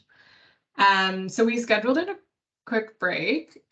So if we want to maybe come back at 10:35, and then we can start again. Does that work? Okay, I'm going to leave the meeting running.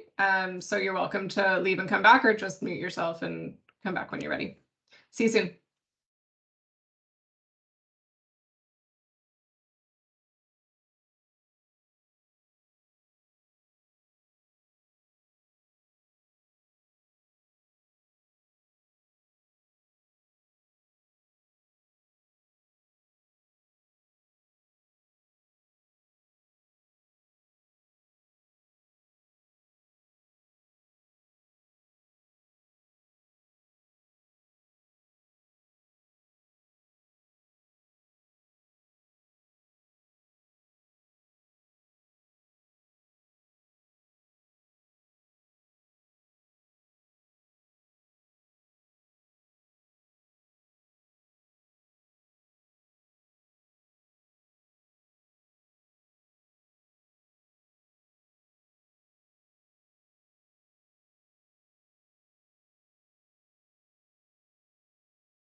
Welcome back, everybody. If you can either just give me a thumbs up or turn your camera back on if you are comfortable putting it on, just so I know people are back. Thank you. Thank you, perfect. So just a reminder for the agenda for the rest of the morning. So we're going to have just a quick talk about Elentra. It's not going to be an in-depth training or anything like that, but kind of just an intro to what it is and how we're going to implement it for your program. And then we're going to hear from Dr. Mazzola for the resident perspective, and then we'll get into some more discussion and Q&A. So I'm just going to reshare my screen, and we'll go ahead.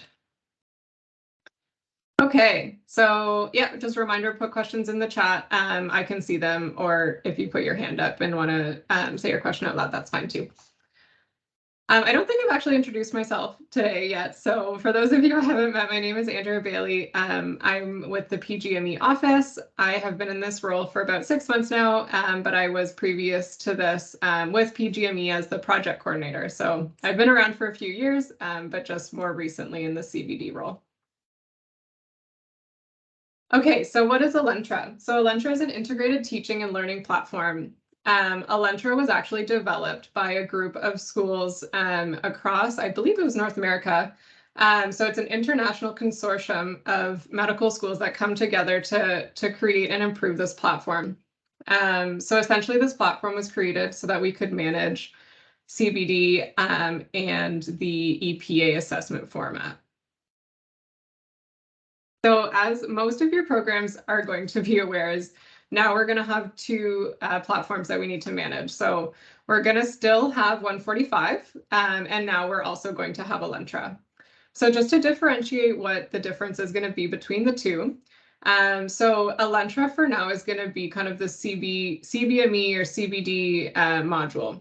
So completion of EPAs, tracking of EPAs and the milestones, tracking of stage promotion. So when you move from discipline to foundations to core, there is features in there to log meetings. So if you want to put meeting notes or any documents from your CC meetings, there's an option to do that in there.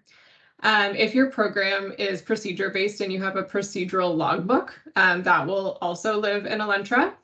And then there's lots of reporting and analytic options in Elentra as well.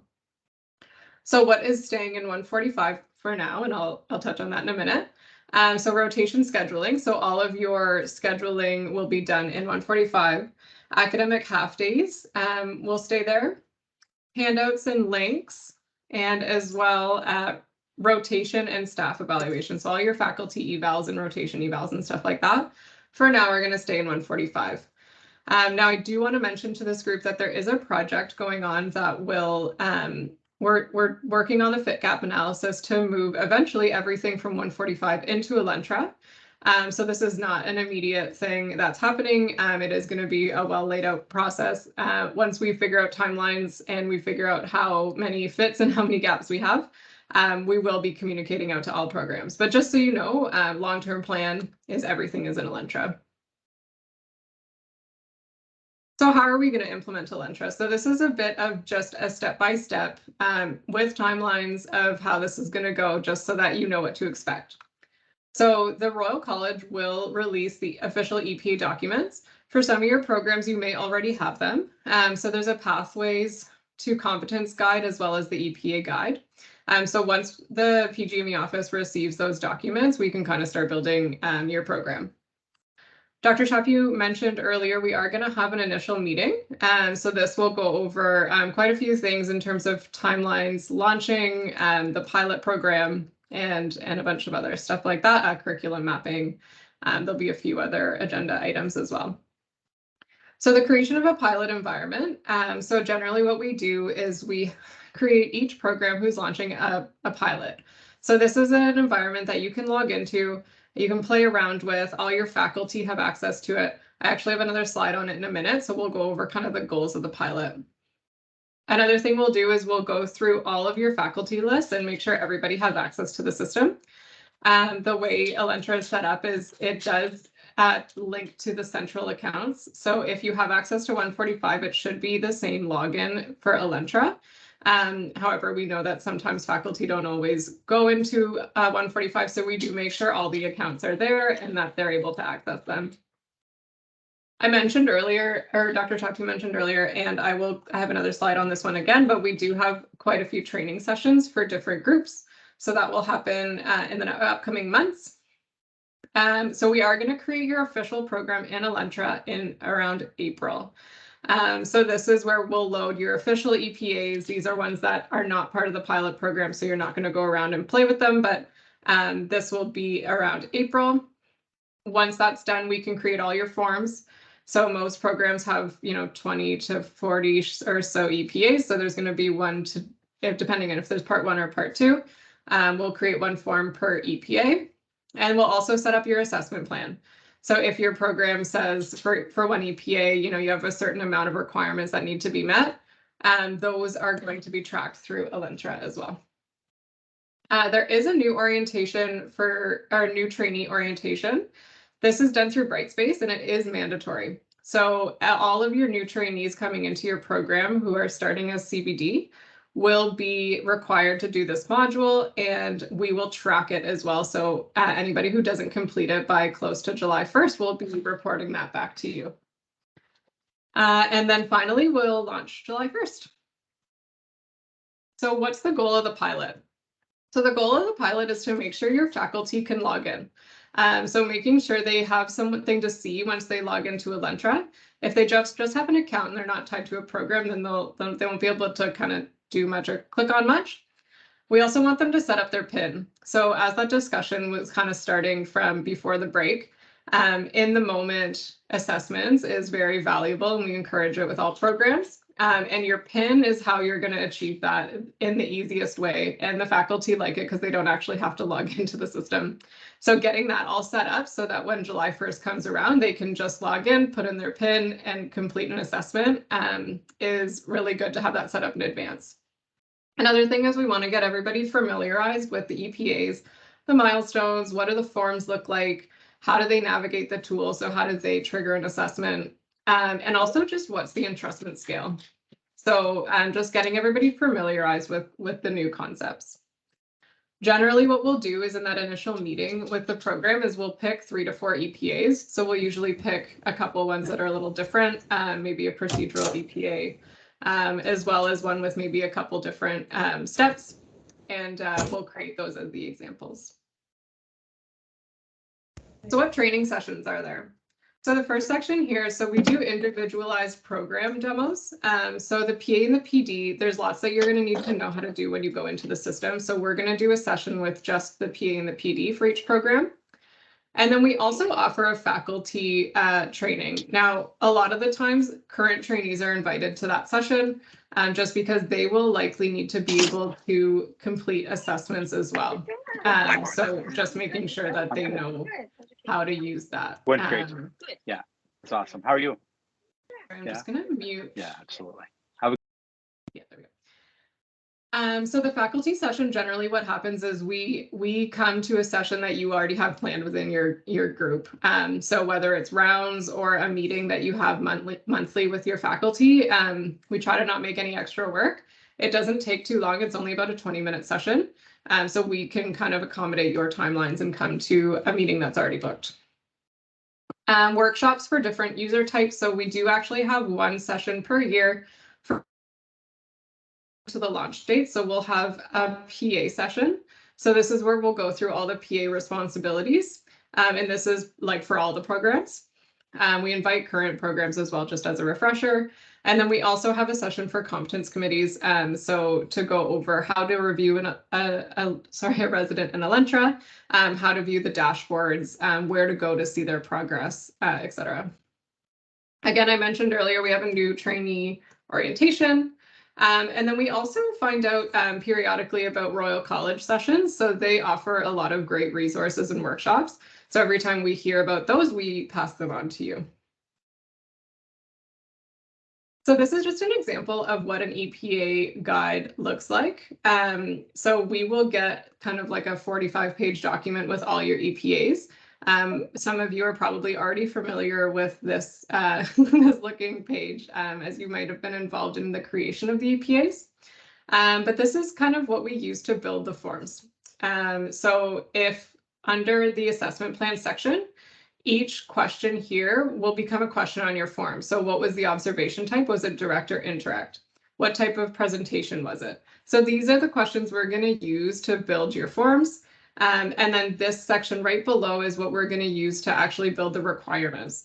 Now, these are the minimum requirements set by the Royal College. You can add additional requirements to that, but we cannot modify what's on here. So if this is set by the Royal College and you don't agree with it, or you don't, if you want something changed, that has to be addressed at the Royal College level.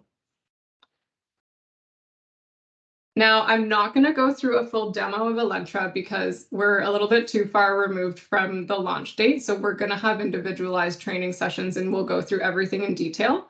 But I just wanted to give you a little bit of a view of what Elentra looks like for those of you who may not have logged in the past. So this is what your dashboard is going to look like. When you log in and you get, you want to see the progress of your residents, you're going to see here, I just took the discipline stage. So everything's color coded. So green means achieved all the requirements. You'll see here, this pinkish color means no progress. If it's yellow, it's less than 50% complete. Blue is more than 50% complete, and green is achieved, as I mentioned. So you can kind of get an easy view here of what progress each of your residents are at. Now, actually on the previous slide, you'll see here there's a little eye on your dashboard. So when you click on that eye, you'll be able to see all the different requirements that we've actually set up. So it's really easy for you as the program director or the PA, and even as the resident has this view as well, to actually see what they're missing. So they can come in here and they can go, oh, you know, I need 10 assessments. I've only done 3. I really need to get more C4 requirements.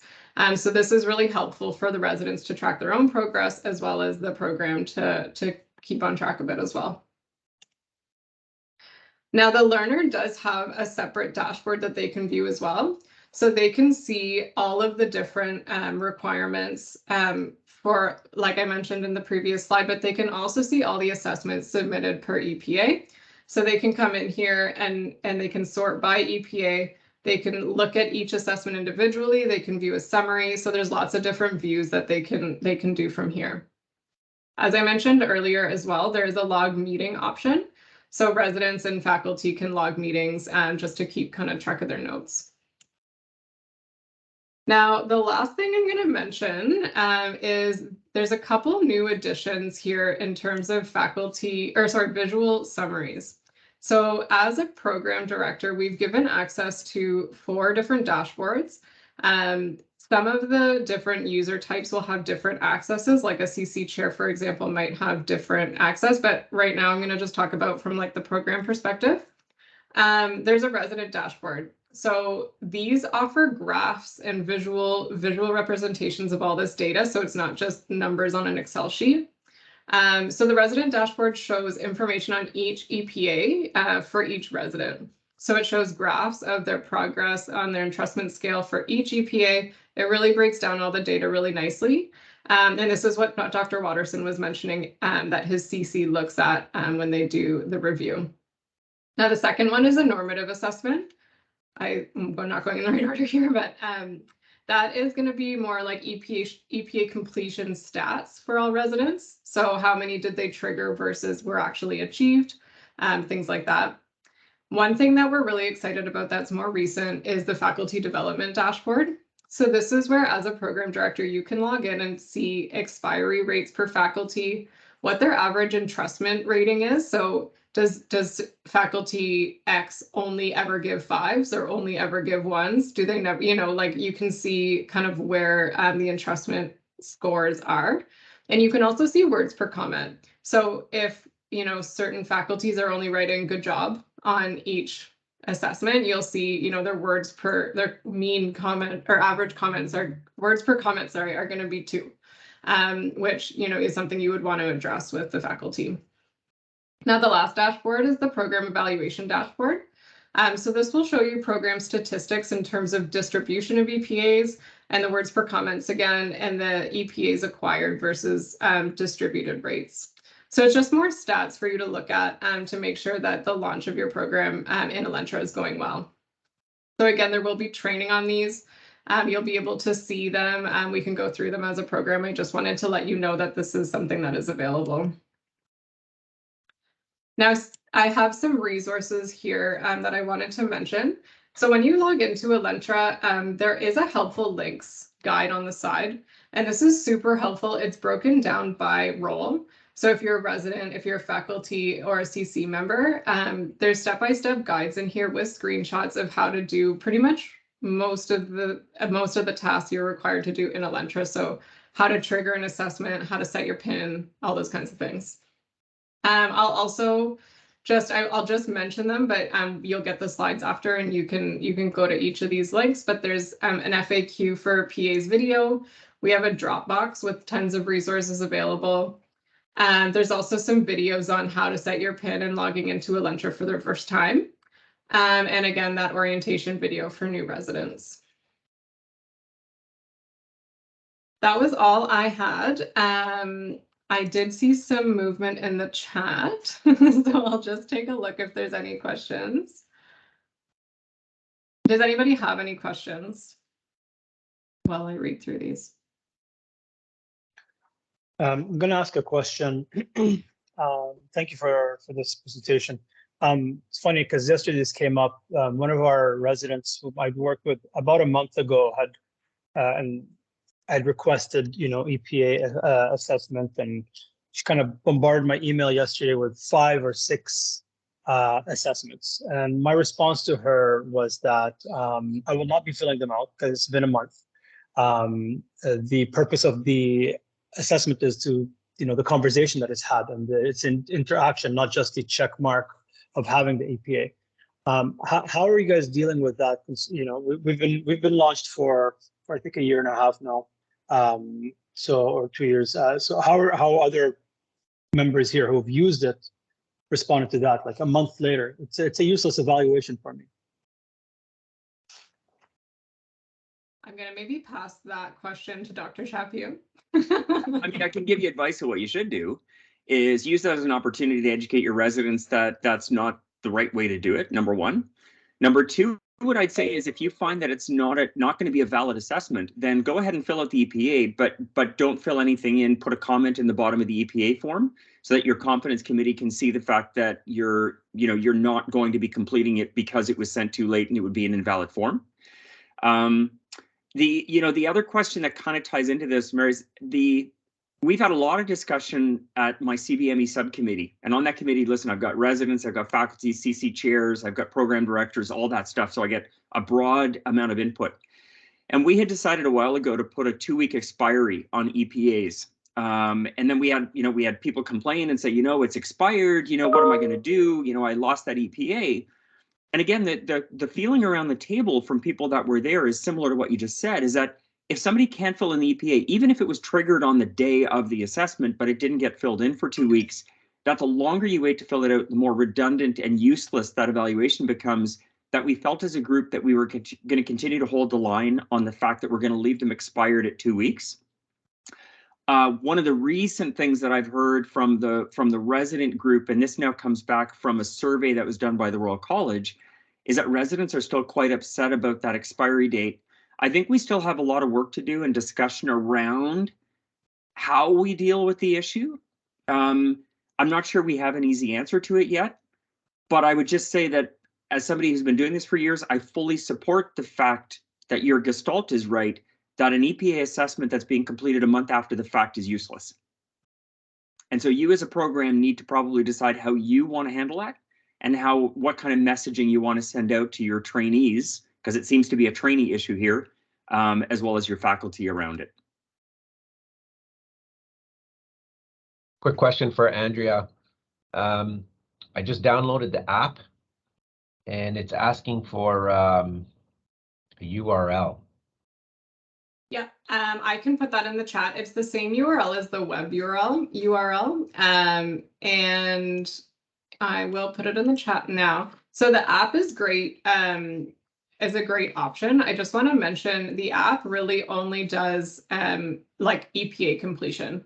And so it's not used for the logbook. It's not used to review residents. It's just to trigger assessments and complete assessments. Once you put that link in for the URL, it will be just the same login, username and password. I do want to just address one of the questions in the chat. Does having a faculty PIN mean that the residents log in, trigger the assessment?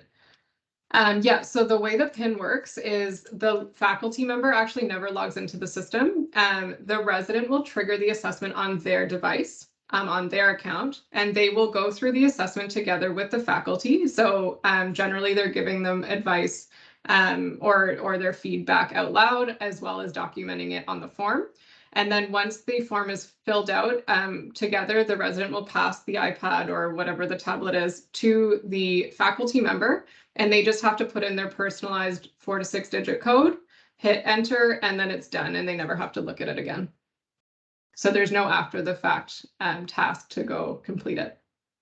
And I'll just highlight here, and I can't stress it enough, that would be honestly my be all and end all if all of our faculty did evaluations that way, because it encourages the in the moment feedback. I think you've already heard from either Jim or Dan that the nice thing about doing it that way is that it's not that it takes a bit of the burden off the faculty, certainly initially, but with the resident initiating, they have to choose what EPA they've decided they want to be assessed on to begin with. It allows them to put down what they believe the conversation was that you had with them during the experience. The form gets filled out, and then it's a matter of you as a faculty member then reviewing it with them, adding extra details if you want, discussing how they've ranked themselves on different, let's say, milestones. And then again, at the end, it's literally just a 4-digit PIN and the assessment is done. And it's done truly in the moment. It's encouraged that feedback to happen. So it's the gold standard. Can the faculty trigger the EPA? Yes. Because I think the better way to do it is to trigger the EPA before the EPA is completed, because otherwise it's a bit of a selection bias, right? But you don't need to necessarily trigger it though, Prasad, because at the beginning of the day, what you could say to the resident, and this is what I do, is, here's the list that we're doing today. Tell me what EPA it is that you want to focus on today.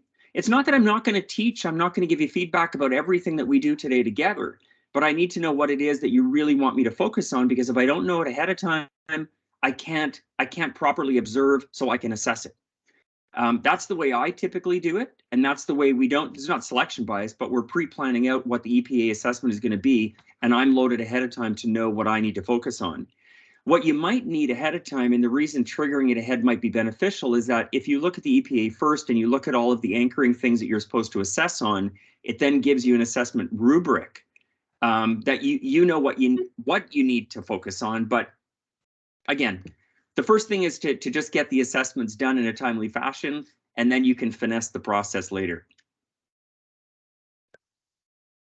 Prasad, you asked another question that I'm going to open up. I want both Dan and Jim to comment on, because they're both CC chairs or have played the role. So you said you can promote or not based on the CC. Oh, wait. Where was your question? I know Dan answered it, but I'd like a verbal response for everybody here, because it's a common question. So does EPA documentation, achieved or not achieved, have to correlate with promotion or no promotion? Example, you get to a CC meeting and documentation EPAs thus far demonstrates not achieved, but you still decide to promote the resident, or the opposite scenario. Can I just, before I hand this over to Jim and Dan, I want to make one comment. I want to be very clear that for your CBD residents, stage of training is not tied to money, okay, in terms of their salary. The current Paro-Keho contract, the union contract, only speaks about PGY levels. And I've had this discussion with the CBME subcommittee. Our decision for CBD trainees is regardless of the decisions you make on promotion stages, that those are independent from pay promotion. And every resident in a CBD program, after 13 clinical blocks worked, will be promoted to the next PGY level from a salary perspective. And sometimes I know residents may think, well, why the hell did you promote me PGY when you're holding me backstage? They're independent. One is for pay purposes and the other one is for a competency perspective. Okay, I hope that makes sense to everybody. And with that, I'm going to hand the question over to either Dan or Jim if they want to comment how they've handled this situation in their own committees. I think I answered it in the comments, Prasad, so I'm not sure if you got the gist of that one, but basically the CCs make all recommendations. The important part is the CC has to back up the recommendation with some sort of plan or data, how they made their decision. So the idea, if people aren't getting EPAs, the committee has to discuss why, right? Is it the resident just not willing to set up EPAs? Is it your faculty not completing the EPAs? And if you all feel that the resident is ready for that next stage and has completed and can reliably be entrusted to do all those EPAs for that stage and can progress on to the next, then you make that decision. But then there should be some reasoning behind that, and as well a bit of a plan to ensure that that doesn't continue on. Okay. And just to be clear, like even if a resident hasn't been promoted to the next stage, they can still start doing those EPAs from the next stage, right? So like that promotion bit, it's kind of that formality to say, yes, you've completed all your requirements, but it doesn't hold a resident back from going on and doing more. Unless you feel they need to be held back for any specific reason, needing a change in the rotations for remediation. And the big part is what I wrote to follow up is everyone who implemented CBD early on, and this is where there was a town hall recently where they said 5 things you need to stop doing, is you need to stop focusing so much on EPAs, because EPAs are not what makes CBD or CBME even. The idea of CBME is that you have very specific feedback, you amalgamate the feedback and all the documentation to make more valid decisions on progress. So the EPAs are not more valid than what we've ever done in the past. What I wrote in there is that they're really providing more structured teaching and assessments. And the O-score, at least if you're looking for evidence, the O-score showed that they're very reliable.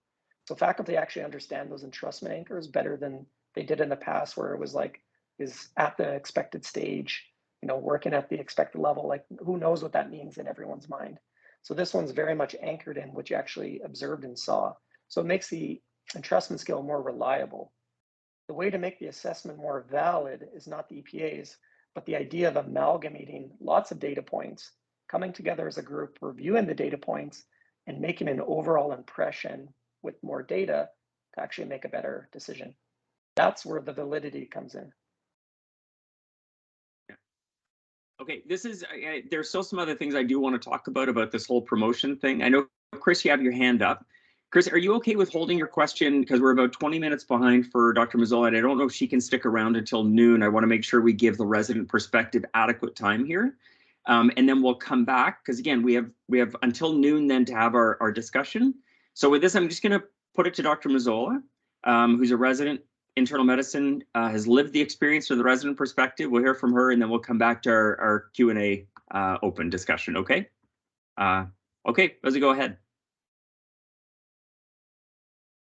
Thanks, Dr. Chaput. Just give me a second to share my screen.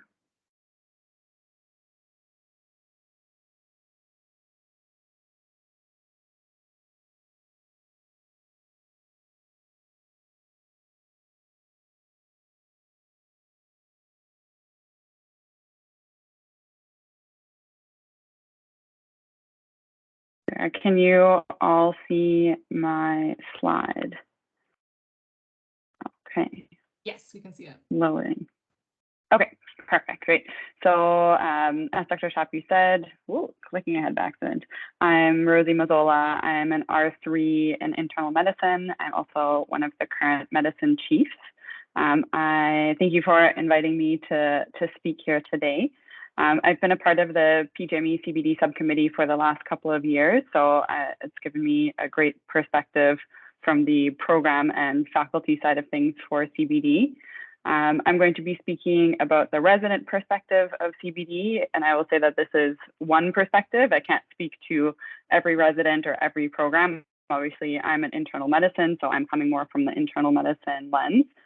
Being a part of the CBD subcommittee, I've had the chance to speak with residents and lots of other programs about how CBD implementation has been working for them. But I do have the internal medicine bias. So if there's something that I say that doesn't seem to apply to your program, that's probably correct. Feel free to question me on that. Feel free to ask me questions throughout or type in the chat. And there should also be time for questions at the end. And I know you guys are going into your general Q&A after my talk anyways. So with that, I'll get going. So a brief outline. So I spoke to some of my co-residents to get a sense of what the major themes are for them, what's most important about CBD for them. And these are the major themes that came up. So resident engagement and staff engagement, I think, will be the bulk of my talk. I think that's the most important, those are the most important themes from a resident perspective. I'll also talk about streamlining EPAs, competency committees, and then pitfalls and advantages of Alentra. Okay, so first off, resident engagement. So CBD really puts residents in the driver's seat for obtaining evaluations and progressing through their training. From the resident perspective, it often feels as though if a resident isn't progressing through CBD, it's not necessarily because their performance isn't up to par, isn't at the expected level, but it's because they're probably not engaging with the CBD process in the way that is expected of them. So I think it's really important for programs from the get-go to emphasize that to residents, to make sure that they understand that they are really kind of in large part in control of ensuring they're being evaluated and progressing through their training. And one way that I think is really important to do that is through introductory lectures. I know that the PGME has that Brightspace module to kind of provide an orientation to the new R1s for CBD. And I think another thing that's important for programs is to also host a program-specific introduction to CBD. Internal medicine has done this every year. I don't have a specific memory of doing this back in R1, but I know it's still on the roster every year. And I think it's important to both have a faculty perspective in that introductory lecture and to have a resident perspective as well, which kind of leads into that second point on the slide, that it's really important to have some mentorship from senior residents who have more experience in CBD. If your program already has CBD, if you don't have residents that are already experienced with CBD, that's more difficult. But as you know, more programs adopt CBD and have more experience in that, I think as we are onboarding new residents to CBD, it's important to have both that faculty perspective, that kind of global perspective, and then to also have the on-the-ground perspective from residents who are already experienced with CBD. In that introductory lecture, I think it's really important to outline the specific expectations for your program CBD curriculum.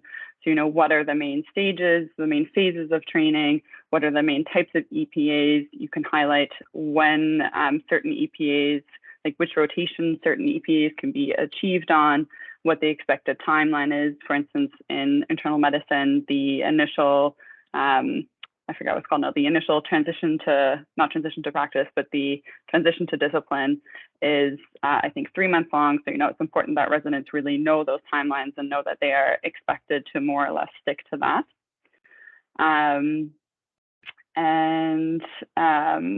Some additional things that I think can help with achieving those CBD milestones are things that I've seen in my program and in others as well. So in internal medicine, we have one of our faculty created a poster that lays out what the main EPAs are, the main categories of EPAs are that are required, and they're posted in kind of common areas where internal medicine residents tend to hang out.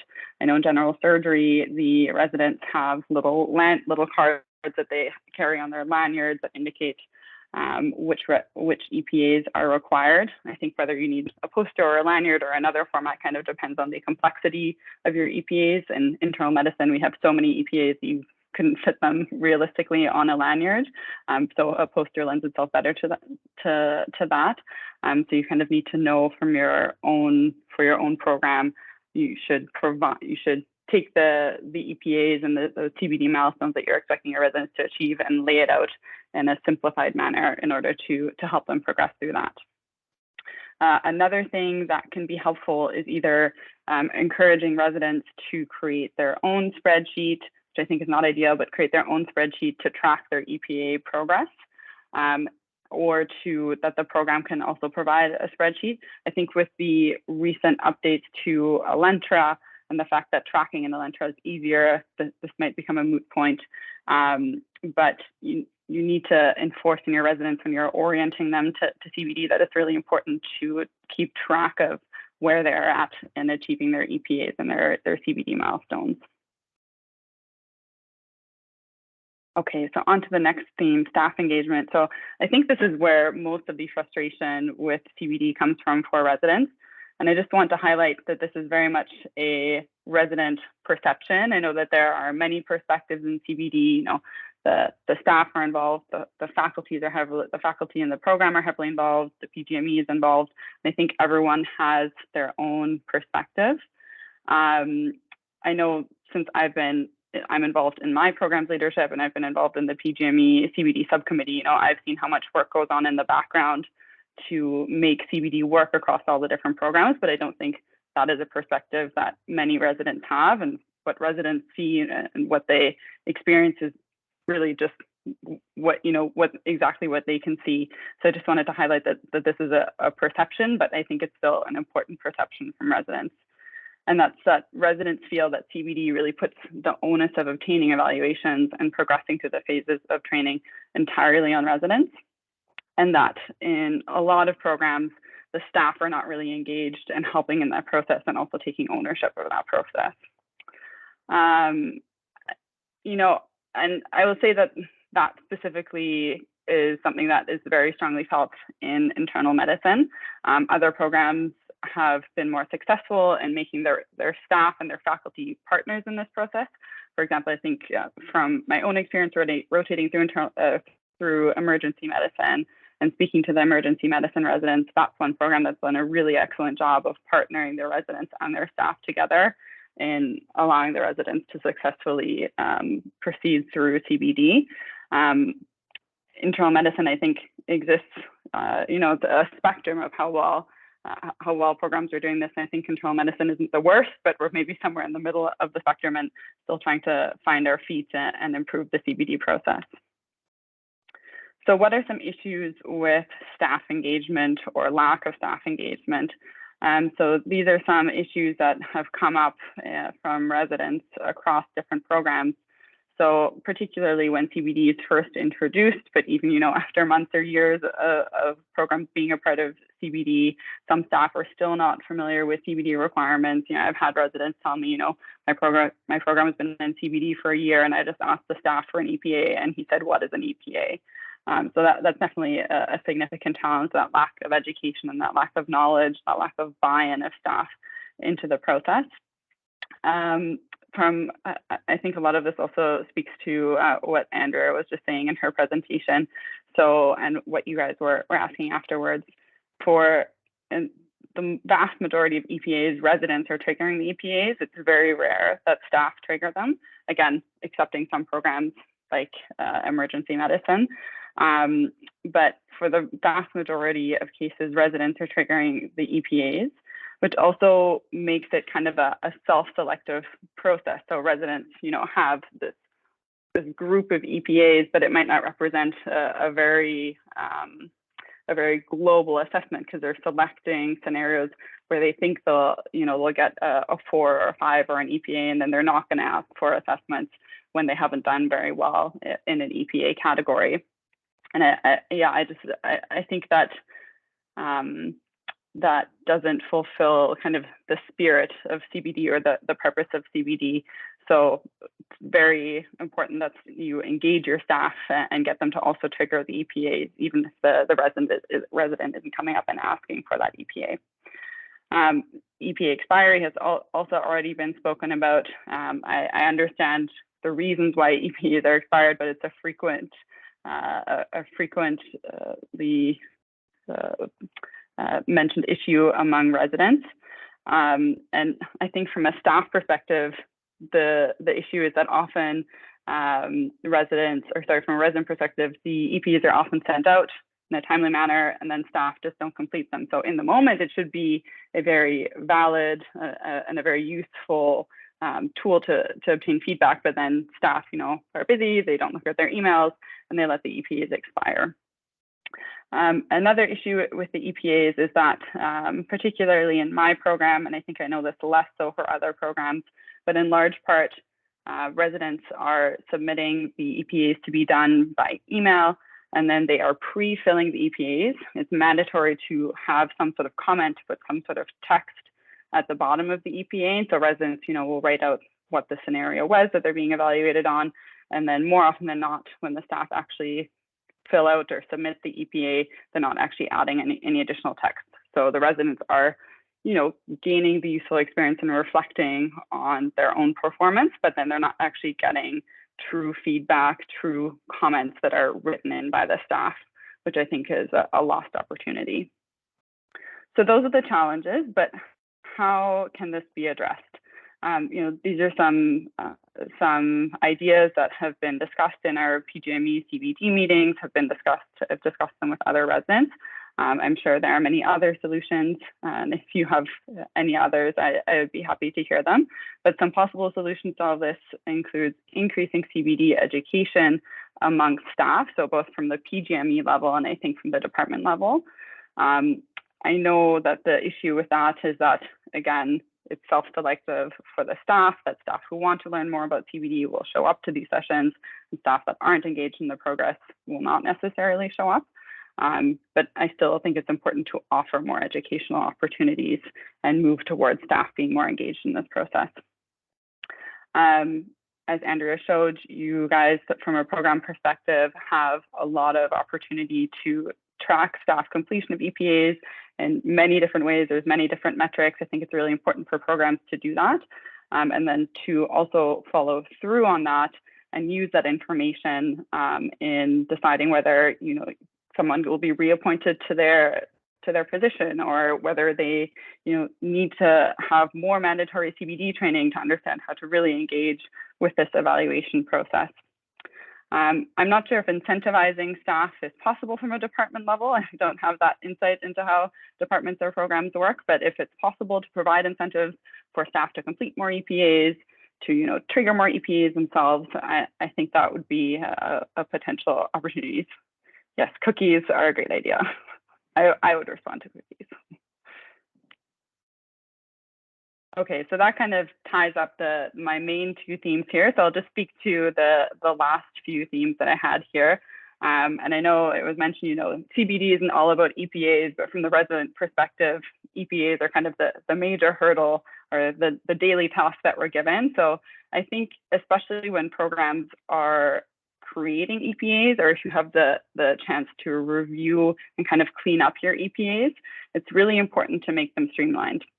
This is something that came up in our last PGME meeting, and that Dr. Chaput mentioned that programs that initially took on CBD, including internal medicine, might have overcomplicated some of the EPAs. And that makes it really difficult to track, what you've done and what you still need to have completed. And by overcomplicate, I mean, I know the Royal College sets out the criteria for the EPAs, but in internal medicine, for example, we'll have, I'm currently in the core phase of my EPAs, and I think it's 10 or 11 different categories of EPAs that I need to complete. But within each category, I need like 5 different subcategories, whether it has to be ambulatory or inpatient, chronic, acute, complex, or more simple issues. And so it makes it really difficult for me to actually track what I have done and what I haven't done, because Elentra can't actually capture all of that complexity. And Elentra might tell me, you have a green check mark, you've completed everything, but that's because Elentra can't actually capture all of that complexity. So I think simplifying the number of EPAs, more evaluations doesn't always mean that you will have a better sense, a better overall assessment of your residents, but making it a more streamlined process will make it easier for residents, and I think also for programs overall. And then again, just coming back to having that resource for your residents, having a poster or lanyard card or some sort of summary that allows your residents to at a brief glance, see if they are progressing in achieving their EPA categories. Okay, so now to the competency committee. So one of the challenges that's come up for residents, again, particularly in internal medicine, but I think important to keep in mind for all programs, is that each resident will be assigned an assessor from the competency committee. So residents will have different assessors, although they're all reviewed together by the competency committee. And we've found that depending on who your assessor is, you're going to get a different assessment. So you might have achieved the same number of EPAs, or you've answered the same number of New England Journal of Medicine questions, which is one of the parameters that we need to complete in internal medicine, but you'll get completely different feedback. And so I think that has to go back to how the competency committee reviewers or assessors, how they are trained. The training needs to be consistent, and there also needs to be a review process to ensure that when the committee meets and we say, okay, this resident has accomplished this, this is the comment that I'm giving them, the committee needs to ensure that all of those are consistent.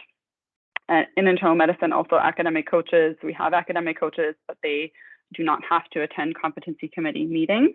And so most of them, or as far as I know, almost all of them don't attend the meetings, which I think is detrimental for that communication between the competency committee and the academic coach, and that the academic coach doesn't necessarily know what the expectations of the committee is.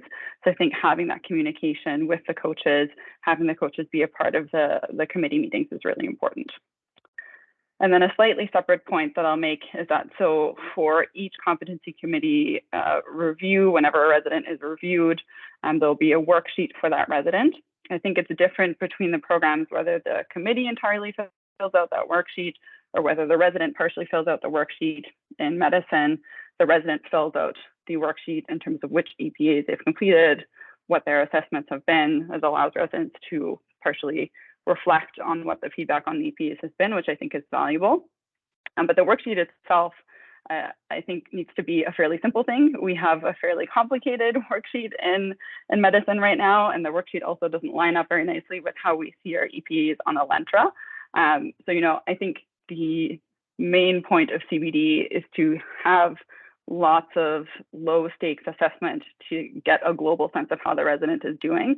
I don't think the point is to have a really complicated worksheet that's going to take someone 2 hours to complete, which is just a hurdle. So something to keep in mind there. Okay, the last theme. So Elentra, Andrea spoke at length about this, so I won't say too much about it. But Elentra has lots of functionalities, lots of different dashboards. I think from a staff and a program perspective, there are more functionalities than for the resident.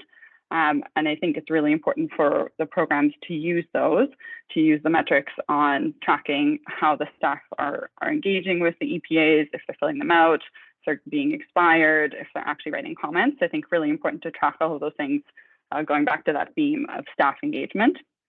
And just a few things that I wanted to point out for residents. So once a resident has sent an EPA and it is pending, we can't actually see the content of that EPA. And the same thing goes for if it's expired. If it's expired, we can't just easily send the EPA again because we can't actually open the EPA and look at what we've written. So I don't know if that can be addressed within Elentra, but just something to keep in mind from the program perspective. And as I'd mentioned earlier, just those really complex EPA subcategories cannot easily be captured within Elentra. And that's something that we've discussed at the PGME subcommittee, and probably means that the EPAs don't necessarily need to be that complex. Very lastly, so I think the spirit of CBD and the goal of CBD is a great goal to have lots of low stakes assessments to truly understand how a resident is doing. I think some programs are doing that really well, as I said. Other programs are on their way or just starting. And I think in order to truly achieve what CBD has set out for us, it's important for there to be collaboration between residents, staff, program leadership, and the PGME. And just the most, I think, important takeaway from the resident perspective is that we all need to work together a bit more to make that happen. And then very lastly, just wanted to put a small plug in that I think until PGME has truly achieved its goal, that I think IDERs having a full rotation assessment is still really important. You know, hopefully maybe a few years, 5 years or so in the future, when CBD is completely functional, maybe we won't need EIDRs anymore. But this is something I hear from residents really commonly, is that they're worried that EIDRs will be taken away and that we will lose that kind of true avenue of getting a comprehensive assessment for how we have done on a rotation. So I think for now, EIDRs should definitely stick around. And that is all. Thank you for giving me the time to speak. I think there were some questions in the chat that I'll just read through. So Rosie, while you're taking a quick look, I'm just going to, I think everything you've said is so important. Andrea, one of the things I want you to do when we're done the session today is I'd really like you to get the slides that Rosie just presented, and I'd like you to send it to the program director of every one of our CBD programs, because I think this needs to be highlighted. Rosie, the other thing that you've raised has become really, really apparent with the publication of, I mentioned earlier, the RDoc survey. You know, one of the things that I've been most disappointed with in my ability to lead CBD is the failure to bring in a program evaluation strategy that looks at the perspective of how well we're doing from everyone's perspective. And unfortunately, my lens has been focused a lot more on my program directors and my competence committee chairs. And I've had some feedback from residents, but certainly nothing as comprehensive as what we've seen from the Royal College. And I've now seen quite dramatically that we're behind many other schools from how well we're supporting residents in the deployment. I'm just letting you know that that's going to be highlighted and presented to the chairs of all the departments. It's going to be highlighted and shared with all the vice chairs of education. And I'm just going to tell you now that I'm going to be tapping you on the shoulder to come and help present that data to them and to help present some of these solutions, because we need them to be on board with helping to implement some of these changes and bringing the ideas forward. Okay, so you have my commitment that that's going to happen. And certainly it's one of the things that I'm going to have Dr. Karpinski put lots of focus on when she comes into the role on January 1st. Okay? Absolutely, I'm happy to help with that. Okay, thanks again. Did anybody have any specific comments for Rosie? Yeah, Mayor? Thank you so much. That was actually, I mean, all the talks were useful, but I'm honestly, this talk was very important, and you can see my list. I documented a lot of things on things that you said I want to take back to my group. One specific one is the resident lead and getting the resident opinion, considering we've been deployed for actively 3 years now. So it'd be nice to get the feedback.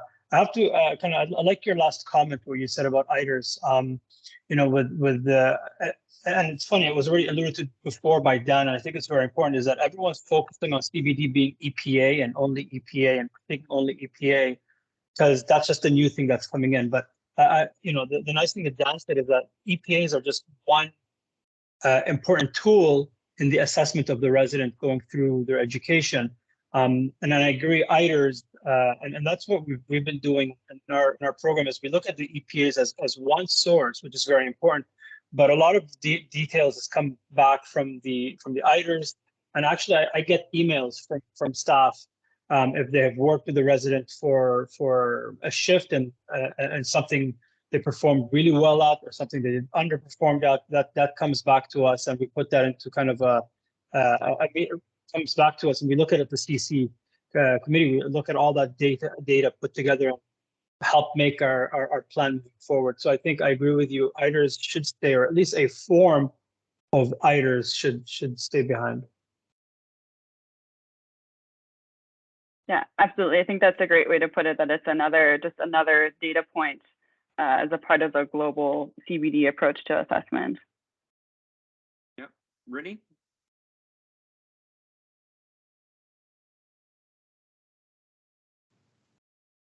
Sorry, Microsoft Teams doesn't like me, and so I'm trying to unmute and mute.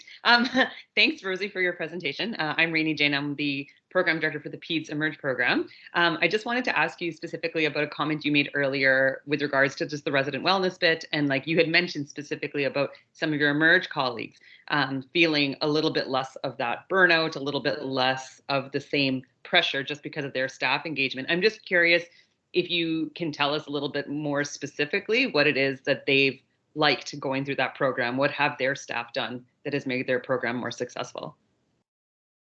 Yeah, absolutely. I mean, I don't know how it started out, but I can tell you what it looks like right now, which is that you, if you're an emerge resident or you're an off-service resident on a CBD program, you, at the end of your shift, will sit down and you will fill out 1 or 2 EPAs.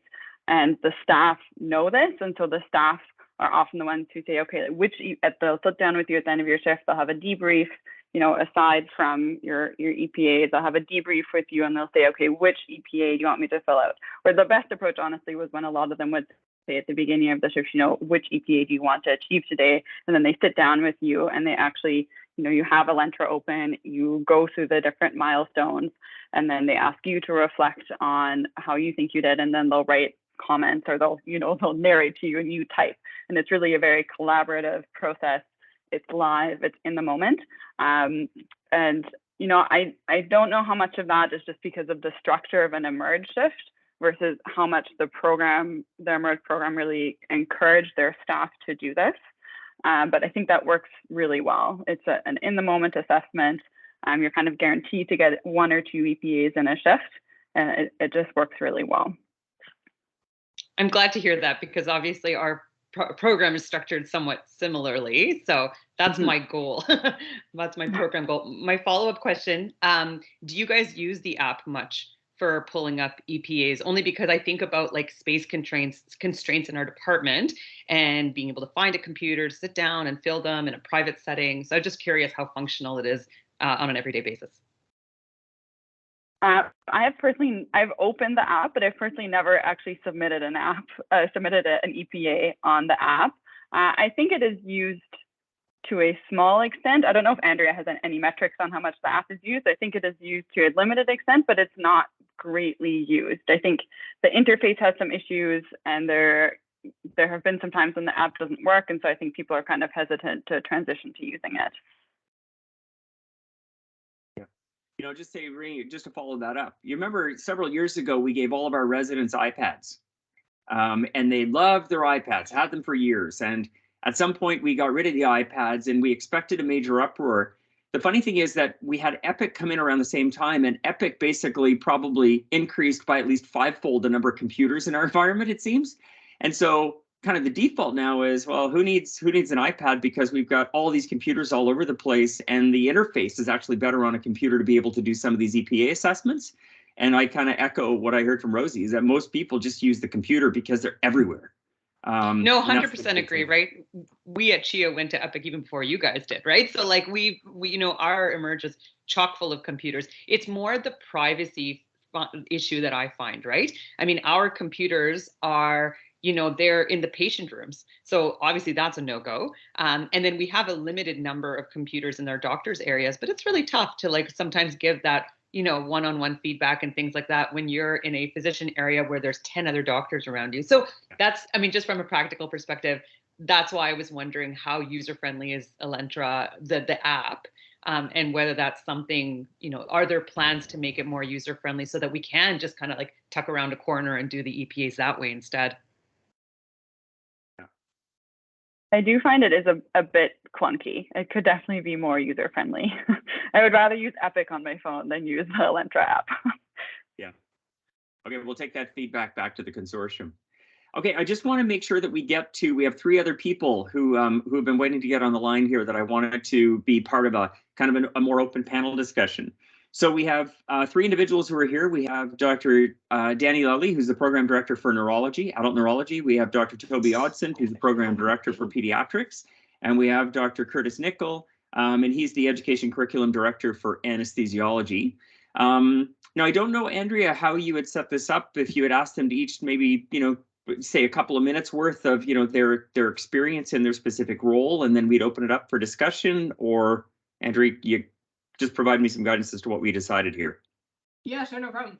I didn't ask them to prepare anything, so we'll just throw them all on the spot right now. But yeah, if you want to maybe just give a quick intro just like a minute tops of who you are and your experience with CBD. And then I thought we could continue the discussion. We have some themes we can bring up if there aren't some questions, but I know Dr. Barnes had a question from earlier, so I think we can maybe start there and see where we go. Okay, so I'm going to throw one thing in then. So for each of the people who are on this panel to do, after you introduce yourself, I want you to give one piece of advice or one thing that you learned that you'd like to make sure that everybody takes away from, so that they don't make the same big mistake that you might have made. How's that? Okay, I'm going to start with, I'll start with Danny. Go ahead, because you did the thumbs up. Oh, lovely. Thank you, Alan. So yeah, I'm Danny Lally. I'm the program director for adult neurology. We are now basically 3 years into our CBD launch. As context for what CBD looks like in neurology, I think we took a very lumping together kind of approach to EPAs, and I think have the least number of EPAs out of almost any discipline. So that sort of has helped us a little bit, I think, in terms of our launch. In terms of what I would want people to take away, things that I wish we had done better, I think faculty kind of engagement has been the biggest struggle all the way along. And, we initially did we tried to have on most of our division meetings some sort of updates for CBD so that we would keep it in people's minds and keep that sort of pushed forward. So I wish I'd done that better. I think it's something that we should have it on a standing agenda at all of our division meetings, and then probably even more reminders during our grand rounds when people attend. So I think that's been something that I would have done a bit better.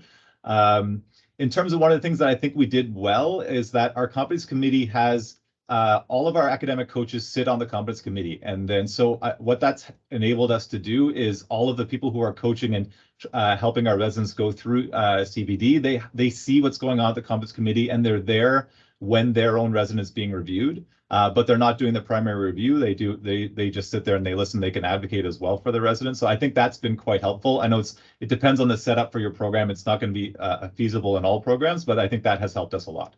Sorry, I probably spoke too much there. Okay. Okay, we'll go to Curtis next. Hi, my name is Curtis. I'm the curriculum competency CBD director for us. I took over from Dan Dubois, who we talked earlier. I also have experience in CBD in 2 centers. I worked at Queens prior to this, and they were an early adopter of CBD as well. So I have experience in both centers.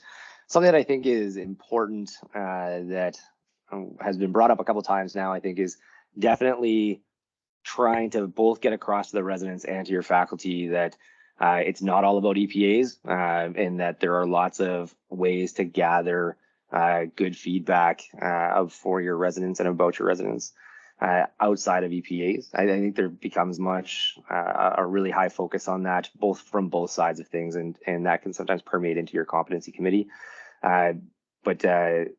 And we have to kind of correct that on a semi-regular basis. But that'd probably be my biggest input there. And then I echo Daniel. We also have our coaches on our CC, and it has worked quite well in terms of both feedback back to the resident, but also advocacy for the resident.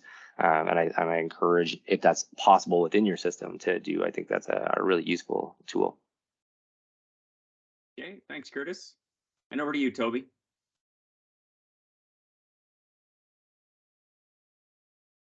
Yeah, so I would definitely echo some of the things that were already said earlier this morning about the learnings, and what Daniel said about the faculty and resident engagement probably being the biggest ongoing area for improvement. I guess one piece of practical advice would be for learners returning from leave, extended leave, think carefully about whether you want to, if they were time-based, whether you want to flip them over to CBD or not. Same would go for transfers. And I would say in general, I think we're 2 years in here in pediatrics. Across the country amongst the pediatric groups, I think most of us are finding that at the midway point, if people are coming back, you're probably better to flip them over, just because of that difficulty around, what Dr. Chaput was saying about the sort of migration and expectations of time based towards CBD. It's a little bit cleaner then to have them in the new system and a fresh start when they're coming back. So something for your consideration. And then I would definitely say those pieces around the ongoing cycle of improvement, and you need to just continue to reassess and reevaluate and improve your processes, both for having robust processes in place for document sharing and file review for your competence committee, having faculty development for your academic advisors, which I would say if you're a larger program, I definitely recommend having academic advisors involved. I think that sort of ongoing learning cycle and ongoing faculty development needed. And then I'd say my final one is probably just something that is still in evolution, is that setting those expectations around EPAs being a shared responsibility, as we certainly hear from the learners that the faculty should ask, and from the faculty that the learners should ask, and trying to continually get everyone to meet in the middle and recognize that getting those assessments documented in real time is everyone's in everyone's best interests. I think that's the part that I would say is also something to really intentionally work on when you're working on your faculty development, because I do think that as was commented, people are struggling with it, and the natural response is to sort of feel like, well, I didn't choose this, so it's not my responsibility. And that's, I think, some of the emotional work to be done with people, which I fully understand. One other piece, I guess, is yes, keep your ITERs, but maybe make them shorter. Good point. Okay, so with that, we'll kind of open it up. I think, Andrew, you had mentioned that Dr. Burns had a question. Yeah, thanks, Alan. Yep. I don't want to monopolize things. I think I have like 3 or 4 questions written down here. So I feel like we should share the love, and I could start with 1 or 2, or we can see how many questions others have. When I had my hand up, it was just when we were having that discussion with Dan, and he was commenting along this theme of like EPAs aren't everything, and we have to be really being comprehensive with the competency committee decisions. Just wondering if you can reconcile that with me, or for me, with the Royal College putting the minimums. Like they're saying these are the minimum requirements for achievement of these EPAs. Are you essentially saying that they are giving the competency committees the authority to overrule those minimums so long as we sufficiently document why? And can you offer any examples of where you've done that and feel comfortable with it? Okay. I'm going to throw it out to anybody who's a competence committee chair, maybe, to handle it. And Dan, you look ready? Yeah, I was just going to say, I don't know how many of you actually sat at the table when the specialty committee made the EPA document, but I know I was fresh as a staff at that point, sitting at that table somehow. And a lot of those numbers, Chris, were pulled out of a hat. Like there was no like specific reason why some numbers were chosen. To give you a specific example, in anesthesia, we're on version 3.0 of EPAs. Like we initially went out of the gate with like 88 EPAs. When we actually counted after we had written the document how many observations you needed, it equated to like 2 a day or like 3 a day, which in the end people said, well, that's unreasonable. So first and foremost, the EPAs, those numbers, their minimum, are targets. Okay, those are targets for you to achieve. What you need to do is discuss with, palliative care across the country, are these EPA targets reliable enough? Are these actually realistic? Is it helpful, right? And with your group, like say you get 0 EPAs and you're passing everyone, well, when the Royal College comes for accreditation, they're going to say, well, how did you make these suggestions, right? You're going to need some evidence and documentation to back up why you made the decision. But when you come back and say, well, we did program evaluation and all across the country, EPA 7, no one has observations on these because it's really hard to assess. And we find that it's not very helpful. Well, then that gives you more information to give back to the accreditor to say why you made the decision and why that EPA is not helping you in this setting and why you felt confident to promote someone. But when I say EPAs aren't everything, it's just when people sit at the competence committee, and I just threw in a link there, things to stop and start doing. Most people just sit there and count numbers and say, okay, check, check, check, let's promote. And then they miss out on the holistic review and the whole reason of what CBD and promotion or competence committees really should be providing. is not just focusing on numbers, but more focusing on the resident as a whole, and then having real conversations about it. Or just conversation about automating things and what's green on Elentra. I don't know. Do you even need to be at the meeting? Probably not. I'm just going to follow up on something Dan said, Chris, it's interesting that right now in the accreditation standards, there's actually nothing that provides direct accreditation oversight of a competence committee and its function. And that's a problem, right? The Royal College is now looking at, they recognize what a significant role that committee plays, and they're currently looking at how they can reword some of the standards so that there is greater oversight of competence committees. And they're asking me as a postgrad dean and other postgrad deans across the country to ask us how we're doing it. So I'm trying to think of a local strategy, how I can monitor and make sure a CC is doing their job of actually looking at competencies. I agree with Dan that the Royal College isn't necessarily going to come in specifically and, make sure you're doing the job, but they're going to ask you, how are you judging competency and are you doing it according to the way that it should be done, right? I still look at minutes from some of the competence committees and they still have a roundtable discussion where everybody throws in their individual opinion for how somebody's doing, and they're not relying on the data at all, right? That's kind of the old school way. That's the way I still have some time-based programs doing it, right? The point here is the data, and is the committee looking at data to make decisions? Okay, did you have another follow-up question, or do we want to open it up and we'll come back to you if there's no others? Yeah, I'm ready to roll if please put up hands, people, if I don't want to step on shoes. I don't see any other hands up right now. So if anybody else wants to jump in the queue, they can go ahead and throw their hand up, or they can throw the question in the chat and we'll answer it then. But go ahead if you have another one. My next question is about portfolios and the word portfolio within CBD. And often it's kind of portfolio versus e-portfolio. And I just want to confirm that my understanding is that the translation and how it's being done with CBD is essentially that Elentra is acting as the portfolio that collects, and collates all of our evaluations and make sure that we're not required to have something along the lines of the undergrad e-portfolio system, because sometimes you see the term a CanMeds portfolio, and my head goes to that, having been an e-portfolio coach. So can you just confirm, am I correct that like Elentra serves as our portfolio and the Royal College sees that as sufficient, or do we need something further for portfolio? Okay, maybe I'll ask one of the panelists from the end here to comment on how they see it. Dan, Curtis, Toby.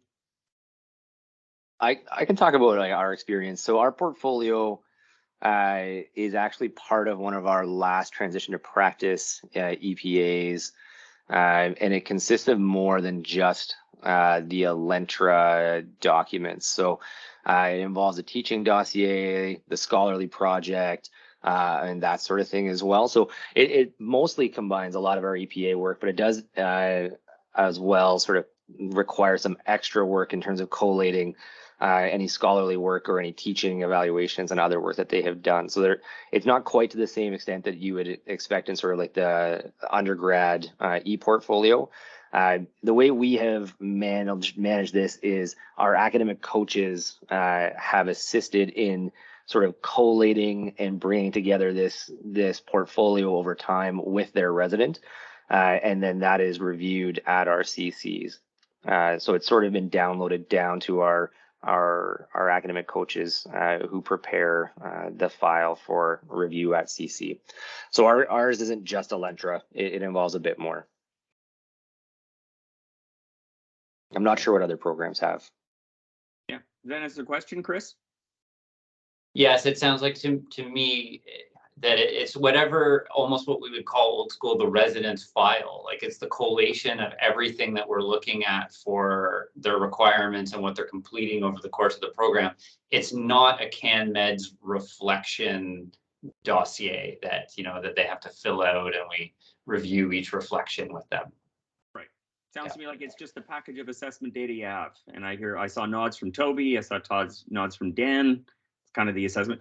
It's funny too, because if you think about the AFC fellowship programs, they too talk about a portfolio and very specifically an e-portfolio. But again, it comes out to the same thing. It's a file that collects all of the information that demonstrates your competency in what you have. Okay, we're going to go over to Dr. Warmels. She said she had a question there. Hi, Grace Hormels here, Acting Associate Program Director for Palliative Care. I actually work with Chris, so I wanted to let him go first. We've been hearing a little bit about the videos to help onboard our faculty and what a Elantra might look like for them. And for Grace, yes. No, Chris, it's a joy. And I'm wondering, it sounded like the timeline was like peri-April to get access to those, and I'm wondering if we can start that earlier. To start getting our staff onboarded. Hey, Andrea, you probably take that one. Yeah, sure. So we can definitely start earlier. So our plan, so Dr. Chaput and I are going to meet with each program. It's in the fall, so it'll be probably within the next month. We'll send you an email fairly shortly to get that set up. And from there, we'll decide with your program when timeline wise when you want to do the pilot, but we can set up a pilot fairly easily. We need 3 EPAs to load into the system. So as long as we have the Royal College EPA guide, we can go ahead and do that. So usually we do that earlier, just so it gives your faculty and your program time to familiarize yourself with the system. So yeah, definitely won't wait till April unless the program wants to do that, but usually we would recommend doing that earlier. Thank you. Grace, were you also talking about some faculty development, some video modules for teaching, training, that kind of thing too? Yeah, that would also be great. I've looked through the site that you guys provided with the Royal College and all of the role specific teaching. So I'm going to go through and pick some of those to start presenting to our faculty sooner than later. Yeah, I mean, honestly, in your role, anybody who's here in a program director role or a leadership role around CBD, you definitely have to go to the Royal College website, and honestly, you make your way through all the modules that are there. They're fantastic, right? If you'd been coming into your role 3 years ago, those did not exist at all, right? In many ways, when I think about Rosie's kind of feedback about the resident perspective, right? Residents feel in many ways they were just dumped with this, right? It was put on them.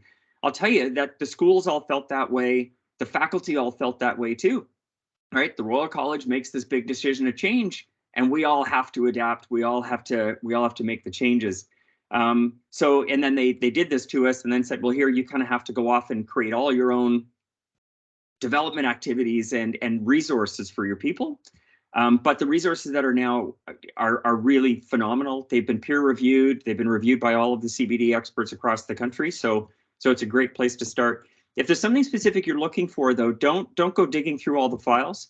Andrea has a pretty good idea of all the modules that are available and can point you to kind of the most high yield ones to go to if you're looking for something specific. Sounds good. Thank you. Okay. Any other questions? I think there was a question in the chat, just up a little bit. So I recognize the privacy issues, but would it be possible for me to sit in on one of the other program CC meetings, preferably a surgical program?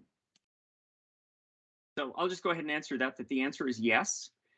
We've actually, and I'm pretty sure Andrea has it, we had our lawyer write up a confidentiality agreement.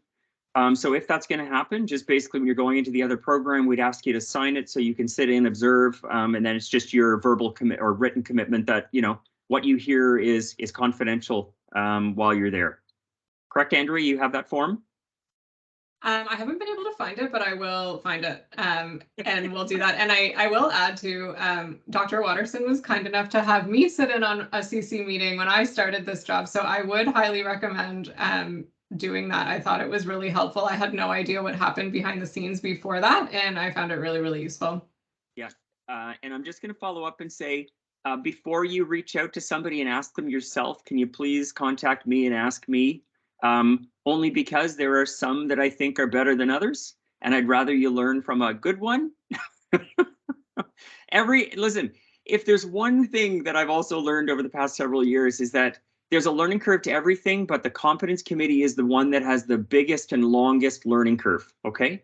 It takes years for some of these committees to get to what I would consider maturity. And I saw that when I went in and observed about 20 of these programs doing it. And just so you all know, you're going to see either me or Yolanta at your Competence Committee sometime next year after you've launched, because I think it's part of It's part of a good quality assurance project for us to be able to make sure that we check in on programs periodically, we see how things are going, and we provide you with some feedback afterwards, okay?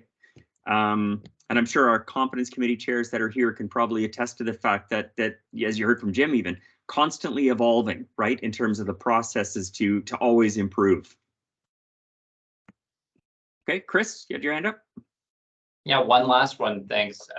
Just relates to in palliative medicine, I should say at least adult palliative medicine, we have the option to overlap residents.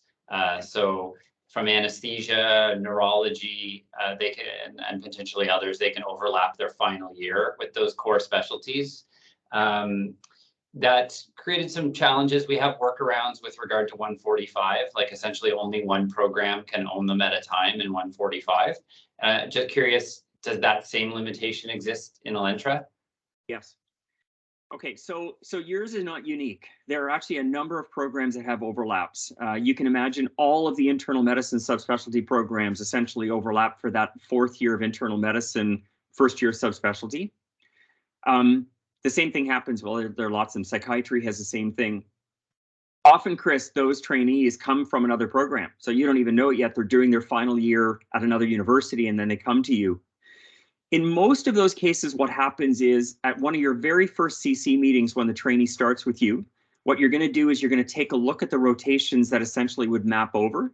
And even though you don't have specific EPA assessments in your discipline, you can, as a competence committee, grant certain EPAs as being achieved based on the experiences that the trainee comes with. You don't have to have specific EPA assessments, let's say, to say that someone's achieved that EPA, okay? You can make a decision based on the experience to say, yeah, it's equivalent. We have that same scenario whenever we have trainees that transfer. So in the old days, when you went from a time-based to a time-based different program, you could say, well, XYZ rotations are equivalent to what we have in our current program. Can we get training credit? In the same way, your competence committee can look at training experiences from another program and map those over to EPAs on a roughly equivalent basis. Okay, we can talk about that more. That's going to be a very specific issue for you and your program. You and I will likely have specific conversations about how to make that happen for your trainees. Okay, Mayor? Just a question formality regarding the competency committee. Would you suggest that the program director be present at the competency committee as an evaluator of a resident or kind of as a sitting back? Is there any jurisdiction or any suggestions on how that works? Okay, I'll speak from my leadership perspective. So I would say that a PD should be at every competence committee meeting. That should be a default. And in fact, we're coming out with some guidelines shortly that are going to state that, but you should obviously never be the chair of the competence committee. That should be somebody else. You, again, as a program director, in my opinion, should not be playing an evaluator role or a coach role or an advisor role. You're in a leader role. You're there in a specific capacity at the competence committee, but I don't think you should be playing those other roles. For you, Mary, it's less of a problem because you're a fairly large group. I run into problems more. I have some programs that have only 3 or 4 faculty members. They then, pass the hat around when they come to meetings, right? Because there are only so many people to do all the different roles. But in your case, I think it's pretty easy for you to say that you're there in one role, but you shouldn't be playing some of those other ones.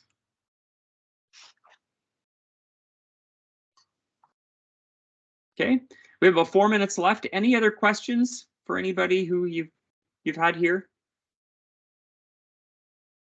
I'm sure you're going to have lots of questions by the time Andrea and I meet with you very soon. And Andrea is likely going to be reaching out to book all those meetings coming up because we like to get them all done before the Christmas break.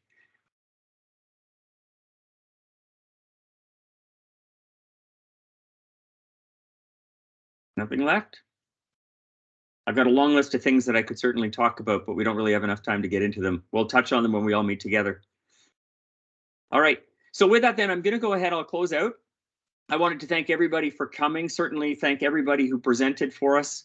I certainly rely on all of your wisdom. You guys live it in a way that I certainly don't. But Andrea and I are here in the office to support you. Yolanta is certainly going to be reaching out to all of you as well when she drops into her role on January 1st. We're here to hear. You need to tell us what's going well, what's not going well. It's the only way that we can respond. Certainly, if you have a concern or problem, you're not the only program that does, and we want to make sure that we support everybody as well as possible. Okay, so again, thank you. I'll give you the gift of 2 minutes extra in your day.